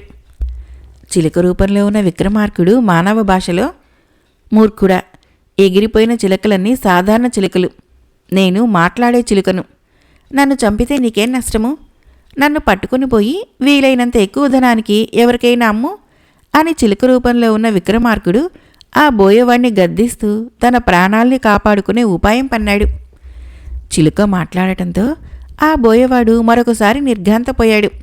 కొద్ది క్షణాలలో బోయేవాడు తేరుకొని అది సాధారణ చిలుక కాదని గ్రహించి దానిని చంపటం మాని ఎగిరిపోకుండా ఒడిసి పట్టుకుని జాగ్రత్తగా పంజరంలో బంధించాడు. ఆ బోయేవాడు చిలుకను పట్టుకుని పోయి ఎక్కువ ధరకి ఒక వర్తకుడికి అమ్మి ఆ ధనం తీసుకుని చిలుక రూపంలో ఉన్న విక్రమార్కుడికి కృతజ్ఞతలు చెప్పుకొని సంతోషంగా వెళ్ళిపోయాడు. ఆ విధంగా విక్రమార్కుడు బోయేవాడి చేతిలో చావు తప్పించుకొని వర్తకుడి ఇంటిలో పంజరంలో చిలుకగా మారాడు. ఆ వర్తకుడు చిలుకను తన భార్య అయిన ప్రభావతీదేవికి బహుమానంగా ఇచ్చాడు. మానవ భాషలో మాట్లాడుతున్న చిలుకను చూసి ప్రభావతీదేవి ఎంతగానో సంతోషించి దానిని ముద్దు చేసి తీయని జామ పండ్లని పంజరంలో పెట్టి పంజరం తీసుకుని పోయి తన శయన మందిరంలో వేలాడదీసుకుంది. కొద్ది రోజుల్లోనే చిలుక రూపంలో ఉన్న విక్రమార్కుడు ప్రభావతీదేవికి ఆరో ప్రాణంగా మారాడు. నిత్యము ప్రభావతికి రకరకాల కథలు చెప్పేవాడు. ప్రభావతీదేవి ఎంతోసేపు చిలుక దగ్గరే కూర్చొని అది చెప్పే కబుర్లు వింటూ కాలక్షేపం చేసేది. ఒకనాడు ఆ వర్తకుడు దూర ప్రాంతాలకు పోయి వర్తకం చేసి రావాలని నిర్ణయించుకొని అందుకు తగ్గ సన్నాహాలు త్వరగా పూర్తి చేసుకొని బయలుదేరుతూ చిలుకతో, ఓ మాటకారి చిలుక, నేను దూర ప్రాంతాలకి వర్తకానికి పోతున్నాను. నేను తిరిగి వచ్చేంతవరకు నా భార్యను నీకు అప్పగిస్తున్నాను. ఆమె మంచి చెడ్డలు చూడవలసిన బాధ్యత నీదే అంటూ చిలుక రూపంలో ఉన్న విక్రమార్కుడికి అప్పగించి మరీ బయలుదేరి వెళ్ళాడు. కొన్ని రోజులకి ఆ రాజ్యాన్ని ఏలే మహారాజు శచీ భూపాలుడు అంబారీపై నగర సంచారానికి వచ్చాడు. ఆ సమయంలో ప్రభావతీదేవి తలారా స్నానం చేసి మిద్దెపై నిలబడి కురులను ఆరబెట్టుకుంటున్నది. ఆ రాజు ఆమెను చూశాడు. ఆమె అందానికి ముగ్ధుడైపోతూ, ఆహా, ఇటువంటి సౌందర్యము ఇన్నాళ్ల నుంచి నా కంటపడలేదు కదా, ఏమైనా ఏమను పొందవలసిందే అనుకుని ప్రభావతీదేవిపైన తాను మనసుపడ్డ విషయము ఆంతరంగికుడికి చెప్పి అతడిని ప్రభావతీదేవి దగ్గరికి రాయబారానికి పంపాడు. రాజు వర్తమానం అందుకున్న ప్రభావతీదేవి సర్వాంగ సుందరంగా అలంకరించుకొని రాజు దగ్గరికి వెళ్లే ప్రయత్నాన్ని చేస్తుండగా చిలుక రూపంలో ఉన్న విక్రమార్కుడు వర్తకుడు వెళుతూ ప్రభావతీదేవి మంచి చెడ్డలు తనని చూడమని అప్పగించిన విషయాన్ని గుర్తుకు తెచ్చుకొని, ప్రభావతీదేవి ఎక్కడికి బయలుదేరావు అని అడిగాడు. ఓసి రాలుగాయి చిలక, నువ్వు వినలేదా రాజు పంపిన వర్తమానము అంది ఆమె ముసిముసిగా నవ్వుతూ. అవునవును విన్నాను, కానీ తప్పు చేయాలనుకున్నప్పుడు తప్పించుకునే నేర్పు ఉండాలి. అంటే ఏముంది, తప్పులు అందరూ చేస్తారు, కానీ దొరకకుండా కొందరే చేయగలరు. దానికి బుద్ధిబలం కావాలి. అటువంటి కథను నీకొకటి చెప్తాను విను అంటూ చిలుక ఒక కథను ప్రారంభించింది. కథ పూర్తయ్యేసరికి తెల్లవారుజామైంది. ఇప్పుడు చెప్పు ప్రభావతి, ఈ కథలో శ్రీల నువ్వు తప్పు చేసి తప్పించుకోగలవా అని అడిగింది. అమ్మో, నా వల్ల కాదు అంటూ ప్రభావతి గుండెలపైన చెయ్యి వేసుకుని నిట్టూర్చింది. మర్నాడు ఇదే తంతు. ప్రభావతీదేవి సర్వాంగ సుందరంగా అలంకరించుకొని బయలుదేరే సమయానికి చిలుక రూపంలో ఉన్న విక్రమార్కుడు మరొక కథను చెప్పాడు. ఆనాటికి తన ప్రయత్నం విరమించుకుంది ఆమె. ఆనాడే కాదు, అలా 72 రాత్రులు 72 కథలు చెప్పి విక్రమార్కుడు ప్రభావతీదేవి మనసును మార్చి వర్తకుడు తనకి ఆమెను ఎలా అప్పగించాడో వర్తకం నుంచి తిరిగి వచ్చిన వర్తకుడికి ఆమెను అలానే అప్పగించాడు. చిలుక రూపంలో ఉన్న విక్రమార్కుడు ప్రభావతీదేవికి చెప్పిన కథలని గాథా సుఖశక్తి కథలు అంటారు. అవి 72 కథలు కనుక ఈ కథనంలో 72 రాత్రులు విక్రమార్కుడు చిలుక రూపంలో ప్రభావతికి కథలు చెప్పాడని నిర్ధారించి రాయటం జరిగింది. విక్రమార్క చరిత్రను సంక్షిప్తం చేసే ఉద్దేశంతో ఈ పుస్తకం వ్రాయటం జరిగింది కనుక స్థలాభావం వలన ఆ కథలను వ్రాయటం లేదు. ఆ రోజు ఇక ప్రభావతి తన ప్రయత్నం మానుకుంది. వర్తకుడు ఉంటున్న నగరానికున్న కొత్వాలికి భద్రావతి అనే వేశ్యయే సర్వస్వం. ఆమె పేరుకు తగ్గట్టే భద్రకాళి. నిత్యము ప్రజల నుంచి అక్రమంగా కొంత ధనం వసూలు చేసేది. అందుకు ఆమె ఎవరినో ఒకరిని చూపించి, రాత్రి ఇతడు నా కల్లోకి వచ్చి అప్పు తీసుకున్నాడు, ఆ అప్పు తక్షణం తీర్చమని చెప్పు అంటూ కొత్వాలికి చెప్పేది. అతడికి భయపడి ప్రజలు భద్రావతి చెప్పిన మొత్తాన్ని ఆమెకు చెల్లించుకునేవారు. వర్తకుడు దూర ప్రాంతాల్లోకి పోయి వర్తకంలో బాగా లాభాలు గడించుకొని వచ్చాడని ఆ నోట భద్రావతి చెవులకు చేరింది. ఏమైనా వర్తకుడి నుంచి కొంత ధనం గుంజాలనుకొని ఒకనాడు వర్తకుడు రాత్రి తన కలలోకి వచ్చి 1000 వరహాలు అప్పు తీసుకున్నాడు, పోయి ఆ ధనం తీసుకురండి అంటూ సేవకులను పంపించింది. ఆ సేవకులు వచ్చి భద్రావతి చెప్పిన విషయం చెప్పి 1000 వరహాలు ఇవ్వమని అడిగారు. వర్తకుడి గుండెల్లో రాయిపడింది. పంజరంలో చిలుక రూపంలో ఉన్న విక్రమార్కుడు అది గమనించి ఆ సేవకులతో, అయ్యా, మీరు చెప్పింది నిజమే కావచ్చు, కానీ ఆ ధనము మీకు ఇవ్వటం కుదరదు. మా యజమాని మీ అమ్మగారి దగ్గర కలలో పుచ్చుకున్న 1000 వరహాలని ముద్ర శుద్ధిగా ఇవ్వటానికి సిద్ధంగానే ఉన్నారు. కానీ ఇచ్చింది మీ అమ్మగారు, పుచ్చుకుంది మా అయ్యగారు. కనుక మీ అమ్మగారిని స్వయంగా వచ్చి ఆ ధనం పుచ్చుకొని పొమ్మనండి అంటూ వారికి చెప్పాడు. అలాగేనంటూ ఆ సేవకులు వెళ్ళిపోయారు. ఆ తర్వాత విక్రమార్కుడు ఆ వర్తకుడితో, అయ్యా, మీరు దిగులు పడకండి, నేను చెప్పినట్లు చేయండి. 1000 వరహాలు ఒక మూటగా కట్టి పైన వేలాడదీయండి, క్రింద ఒక అద్దాన్ని ఉంచండి. భద్రావతి రాగానే సాదరంగా ఆహ్వానించి అద్దములో ఉన్న వరహాల మూట ప్రతిబింబం చూపించి తీసుకోమని చెప్పండి. మిగతా విషయాలు నేను మాట్లాడతాను అంటూ ఆ వర్తకుడికి ధైర్యం చెప్పాడు. సేవకులు తిరిగి వెళ్ళి భద్రావతికి వర్తకుడి దగ్గర ఉన్న చిలుక చెప్పిన విషయం చెప్పారు. సరే పదండి అని సేవకులని వెంటబెట్టుకుని ఆమె స్వయంగా వచ్చి ధనం ఇవ్వమని అడిగింది. విక్రమార్కుడు చెప్పినట్లే క్రిందనున్న అద్దంలో కనిపిస్తున్న వరహాల మూట ప్రతిబింబాన్ని చూపించి తీసుకోమని చెప్పాడు వర్తకుడు. అద్దంలో ఉన్న ధనం ఎలా తీసుకుంటాము? నీకేమైనా మతి చెడిందా అంటూ వర్తకుడిని గద్దించింది. పంజరంలో చిలుకగా ఉన్న విక్రమార్కుడు పెద్దగా నవ్వుతూ భద్రావతితో, నిజమే, కానీ కలలో నువ్వు ఇచ్చిన అప్పును ఇలా తీర్చటమే న్యాయము అన్నాడు. ఆ మాటలకి భద్రావతి మండిపడింది. ఒక చిలుక తనని అవమానించటమా? జనాలు, సేవకులు, వర్తకుడు అందరి వంక ఒకసారి తేరిపారా చూసింది భద్రావతి. అందరూ తన వంక ఎగతాళిగా చూస్తున్నట్లు అనిపించింది. అంత అవమానము అంతకుముందు ఎప్పుడూ ఆమె ఎరిగి ఉండదు. అందుకని ఆ చిలుకకు తగిన గుణపాఠం చెప్పాలి అనుకుంది. వర్తకుణ్ణి బెదిరించి చిలుకను సొంతం చేసుకొని దాన్ని తీసుకుని పోయి తన వంటవాడికి అప్పగించి కూరని వండి వడ్డించమంది. ఆ వంటవాడి చిలుకను బయటికి తీసి పీక నులిమి కొన ఊపిరితో ఉన్న దానిని పక్కన ఉంచి వంట ప్రయత్నాలకి పొయ్యి రాజేసేందుకు ప్రయత్నాలలో ఉండగా కొన ఊపిరితో ఉన్న విక్రమార్కుడు నానా తంటాలు పడి అక్కడి నుంచి బయటపడి చివరికి ఎలాగోలా ఉజ్జయిని నగరాన్ని చేరాడు. ఉజ్జయిని చేరుకున్న విక్రమార్కుడు బట్టి కుమారుడి దగ్గరికి పోయి జరిగిందంతా వివరించాడు. బట్టి ఎంతగానో విచారిస్తూ, సోదరా, ఆ ఫణీంద్రుడు నీ రూపంలో ఉన్నా అతడు నువ్వు కాదని నేను వదిన సంశయిస్తూనే ఉన్నాం.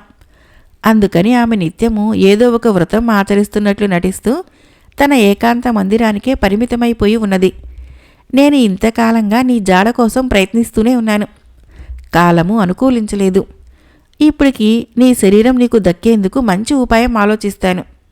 ప్రస్తుతానికి నిన్ను నీ రాణి మందిరానికి చేరుస్తాను. జరిగింది ఆమెకు వివరించు, కొంత కుదుట పడుతుంది. జరగవలసిన దానిని నేను చూస్తాను. విక్రమార్కుని ఓదార్చి ఎవరికంటా పడకుండా చిలుకను తీసుకుని పోయి పద్మావతీదేవి మందిరంలో విడుస్తూ ఆ చిలుకే విక్రమార్కుడు అని చెప్పి వచ్చేశాడు భట్టి కుమారుడు. చిలుక రూపంలో ఉన్న విక్రమార్కుడు నోటి వెంట జరిగిన సంగతులన్నీ తెలుసుకుంది పద్మావతీదేవి. కొద్ది రోజుల తర్వాత ఒకరోజు రాజ అంతఃపురంలో ఉన్న మైదానంలో పొట్టేళ్ల పోటీలను నిర్వహించాడు భట్టి కుమారుడు. 2 పొట్టేళ్ల మధ్య యుద్ధం మొదలైంది. విక్రమార్కుడి రూపంలో ఉన్న ఫణీంద్రుడు కూడా ఆ పోటీని ఎంతో ఆసక్తిగా గమనిస్తున్నాడు. కొంతసేపటికి ఒక పొట్టేలు ఓడిపోయి క్రింద పడిపోయి ప్రాణాలు విడిచింది. భట్టి కుమారుడు విక్రమార్కుడి రూపంలో ఉన్న ఫణీంద్రుడి దగ్గరికి పోయి, చూసావా సోదరా, ఆ ఆడపొట్టేలు గర్వము? ఏది ఏమైనా దాని గర్వం అణచాల్సిందే. నువ్వు అనుమతినివ్వు, ఒక్క వేటితో నా కత్తికి దాని తలను బలి ఇచ్చి దాని గర్వం అణుస్తాను అంటూ ఎంతో ఆవేశం నటించాడు. వద్దు సోదరా, దాని గర్వం నేను అణుస్తాను అన్నాడు ఫణీంద్రుడు. అంటే పరకాయం చేస్తావా?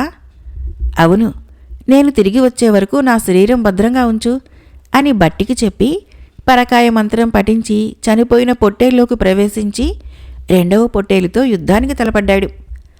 భట్టి కుమారుడు అదే అదునుగా భావించి చిలుక రూపంలో ఉన్న విక్రమార్కుడి దగ్గరికి వెళ్ళి, సోదరా, ముళ్ళును ముళ్ళుతోనే తీశాను. ఇక నీవు ఈ చిలుక శరీరం వదిలి నీ శరీరంలోకి ప్రవేశించు అంటూ చెప్పాడు. విక్రమార్కుడు వెంటనే పరకాయ మంత్రం పఠించి తన దేహంలోకి చేరుకొని ఆలస్యం చేయకుండా తిరిగి లేచిన పొట్టేలు తల నరకమని ఆజ్ఞాపించాడు. ఫణీంద్రుడు విక్రమార్కుడి ఆజ్ఞను విని జరిగింది గ్రహించి తేరుకునే లోపే పొట్టేలు తెగి నేలరాలింది. విక్రమార్కుడు భట్టి ఉపాయం వలన తిరిగి తన దేహంలోకి తాను ప్రవేశించినందుకు పద్మావతీదేవి ఎంతగానో సంతోషించింది. ఆ తర్వాత విక్రమార్కుడు యథావిధిగా 6 నెలలు రాజ్యపాలన, 6 నెలలు దేశాటన చేస్తూ ఉజ్జయిని నగరాన్ని జనరంజకంగా పరిపాలించసాగాడు. శాలివాహనుడు విక్రమార్కుడిని జయించుట. ఉజ్జయినిని విక్రమార్కుడు పరిపాలించటం మొదలయ్యి అప్పటికి దాదాపుగా 2000 సంవత్సరాలైంది. అటువంటి సమయంలో ఉజ్జయినికి దూరంగా ఒక నదీ తీర గ్రామంలో కుమ్మరి కులానికి చెందిన కుటుంబం జీవిస్తున్నది. ఆ కుటుంబానికి ఒక్కతే కుమార్తె. ఒకనాటి రాత్రివేళ కుంభవృష్టిగా వాన కురుస్తున్నది. వానకి తోడు గాలి. ఆ రెండూ తోడై నదీమ తల్లి అల్లకల్లోలంగా ఉంది. అటువంటి సమయంలో ఆ నది ఒడ్డున ఒక పెద్ద మనిషి వర్షంలో తడుస్తూ ఆ కుమ్మరివానికి కనిపించాడు. అంత వానలో నది ఒడ్డున ఉన్న ఆయన్ను చూసి ఆశ్చర్యపోతూ, అయ్యా, తమరెవరు? ఇంత వర్షంలో ఇక్కడెందుకు కూర్చున్నారు అంటూ ప్రశ్నించాడు. అందుకాయన ఎంతో విచారంగా, అయ్యా, నేను ఈ నదికి అవతల ఉన్న గ్రామస్థుడిని, జ్యోతిష్య శాస్త్రంలో అపారమైన అనుభవం ఉన్న పండితుడిని. ఈ రాత్రికి ఒక దివ్యమైన సుముహూర్తం ఉన్నది. ఆ సుముహూర్త కాలంలో భార్యతో కూడి గర్భాధానం చేస్తే చక్రవర్తి కాగల కుమారుడు పుడతాడు. ఇటువంటి సుముహూర్తము ఎన్నో వందల ఏళ్లకు ఒకసారి వస్తుంది. ఈ నదీ ప్రవాహం చూస్తే ప్రాణాలతో అవతలకు పోయేటట్లు లేదు. అందుకని విచారిస్తున్నాను అంటూ చెప్పాడు. కుమ్మరివాడు ఆలోచనలో పడ్డాడు. అయ్యా, తమరు చెప్పేది నిజమేనా అంటూ అడిగాడు. నిజమే. అయితే తమరు ఈ రాత్రికి నా ఇంటికి రండి. నాకొక కుమార్తె ఉన్నది. ఆమెను మీ భార్యగా స్వీకరించి గర్భాధానం చేయండి అంటూ కోరాడతను. ఆ పండితుడు అందుకు అంగీకరించలేదు. ఎంతగానో పండితుడిని ప్రాధేయపడి, అయ్యా, ఎన్నో ఏళ్లకు ఒకసారి వచ్చే అటువంటి సుముహూర్త కాలాన్ని వృధాగా పోనివ్వటం ఎందుకని నా మాట విని మీరు నా కుమార్తెను భార్యగా స్వీకరించండి అని చెప్పి ఒప్పించి తన ఇంటికి తీసుకొని పోయి ఆ పండితునికి తన కుమార్తెకు గాంధర్వ పద్ధతిన వివాహం జరిపించాడు. ఆ పండితుడు ఆ రాత్రి అతని కుమార్తెకు గర్భాధానం చేసి మర్నాడు తన దారిన తాను వెళ్ళిపోయాడు. నవమాసాల తర్వాత ఒక శుభముహూర్తాన కుమ్మరివాని పుత్రిక ఒక పండంటి మగబిడ్డకు జన్మనిచ్చింది. ఆ శిశువుకు జాతక కర్మలను నిర్వహించి శాలివాహనుడు అనే నామకరణం చేశారు. శాలివాహనుడు దినదిన ప్రవర్ధమానుడై కృష్ణపక్షము నాటి చంద్రుని వలె పెరగసాగాడు. చిన్నప్పటి నుంచి శాలివాహనుడు మట్టితో సైనికుల బొమ్మలని, గుర్రాలు, ఏనుగులు, రథాలు వంటి చతురంగ బలాల్ని తయారు చేసి వాటికి తాను రాజుగా చేసుకొని ఆటలాడటం చూసిన అతని తల్లి, తాత ఆనాడు జ్యోతిష్య శాస్త్ర పండితుడు చెప్పిన మాటలు అసత్యము కావని భావించారు. కాలచక్రము తిరుగుతోంది. శాలివాహనుడు యవ్వనంలోకి అడుగుపెట్టాడు.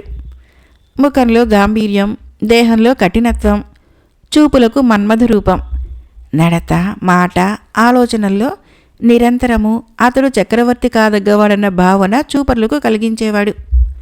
ఒకానొకనాడు చిన్నప్పటి నుంచి శాలివాహనుడు మట్టితో చేసిన చతురంగ బలాలకి జీవం వచ్చేసింది. శాలివాహనుడికి ఒక మహాసైన్యం సమకూరింది. అంత మహాసైన్యము ఆ చుట్టుపక్కల రాజ్యాలలో ఏ రాజుకు లేదు. సైన్యం సమకూరిన క్షణం నుంచి సైన్యాధిపతి, మంది మార్బలము, సైన్యము అందరూ జయహో శాలివాహన చక్రవర్తి, జయహో అంటూ శాలివాహుణ్ణి కీర్తించసాగారు. సైన్యం ఉంది, రాజ్యమే లేదు. శాలివాహనుడు యుద్ధభేరి మ్రోగించాడు. దండయాత్రలు సాగించాడు. ఉజ్జయిని నగరం వైపు ప్రయాణిస్తూ దారిలో ఉన్న రాజ్యాలను జయించుకుంటూ చివరికి విక్రమార్కుడితో తలపడ్డాడు. శాలివాహనుడికి ముహూర్త బలం తోడైంది. విక్రమార్కుడికి ఇంద్రుడు ఇచ్చిన 1000 ఏండ్ల రాజ్యపాలన వరం పూర్తయింది. విజయము శాలివాహనుణ్ణి వరించింది. యుద్ధంలో ఓడిన విక్రమార్కుడు, భట్టి కుమారులు సశరీరంతో ఇంద్రలోకానికి వెళ్ళిపోయారు. భట్టి విక్రమార్క కథలు సమాప్తం. ఫ్రెండ్స్, ఈ కథ నచ్చినట్లయితే మన ఛానల్ని తప్పకుండా సబ్స్క్రైబ్ చేయండి, లైక్ చేయండి, షేర్ చేయండి, కామెంట్ చేయండి. Thank you.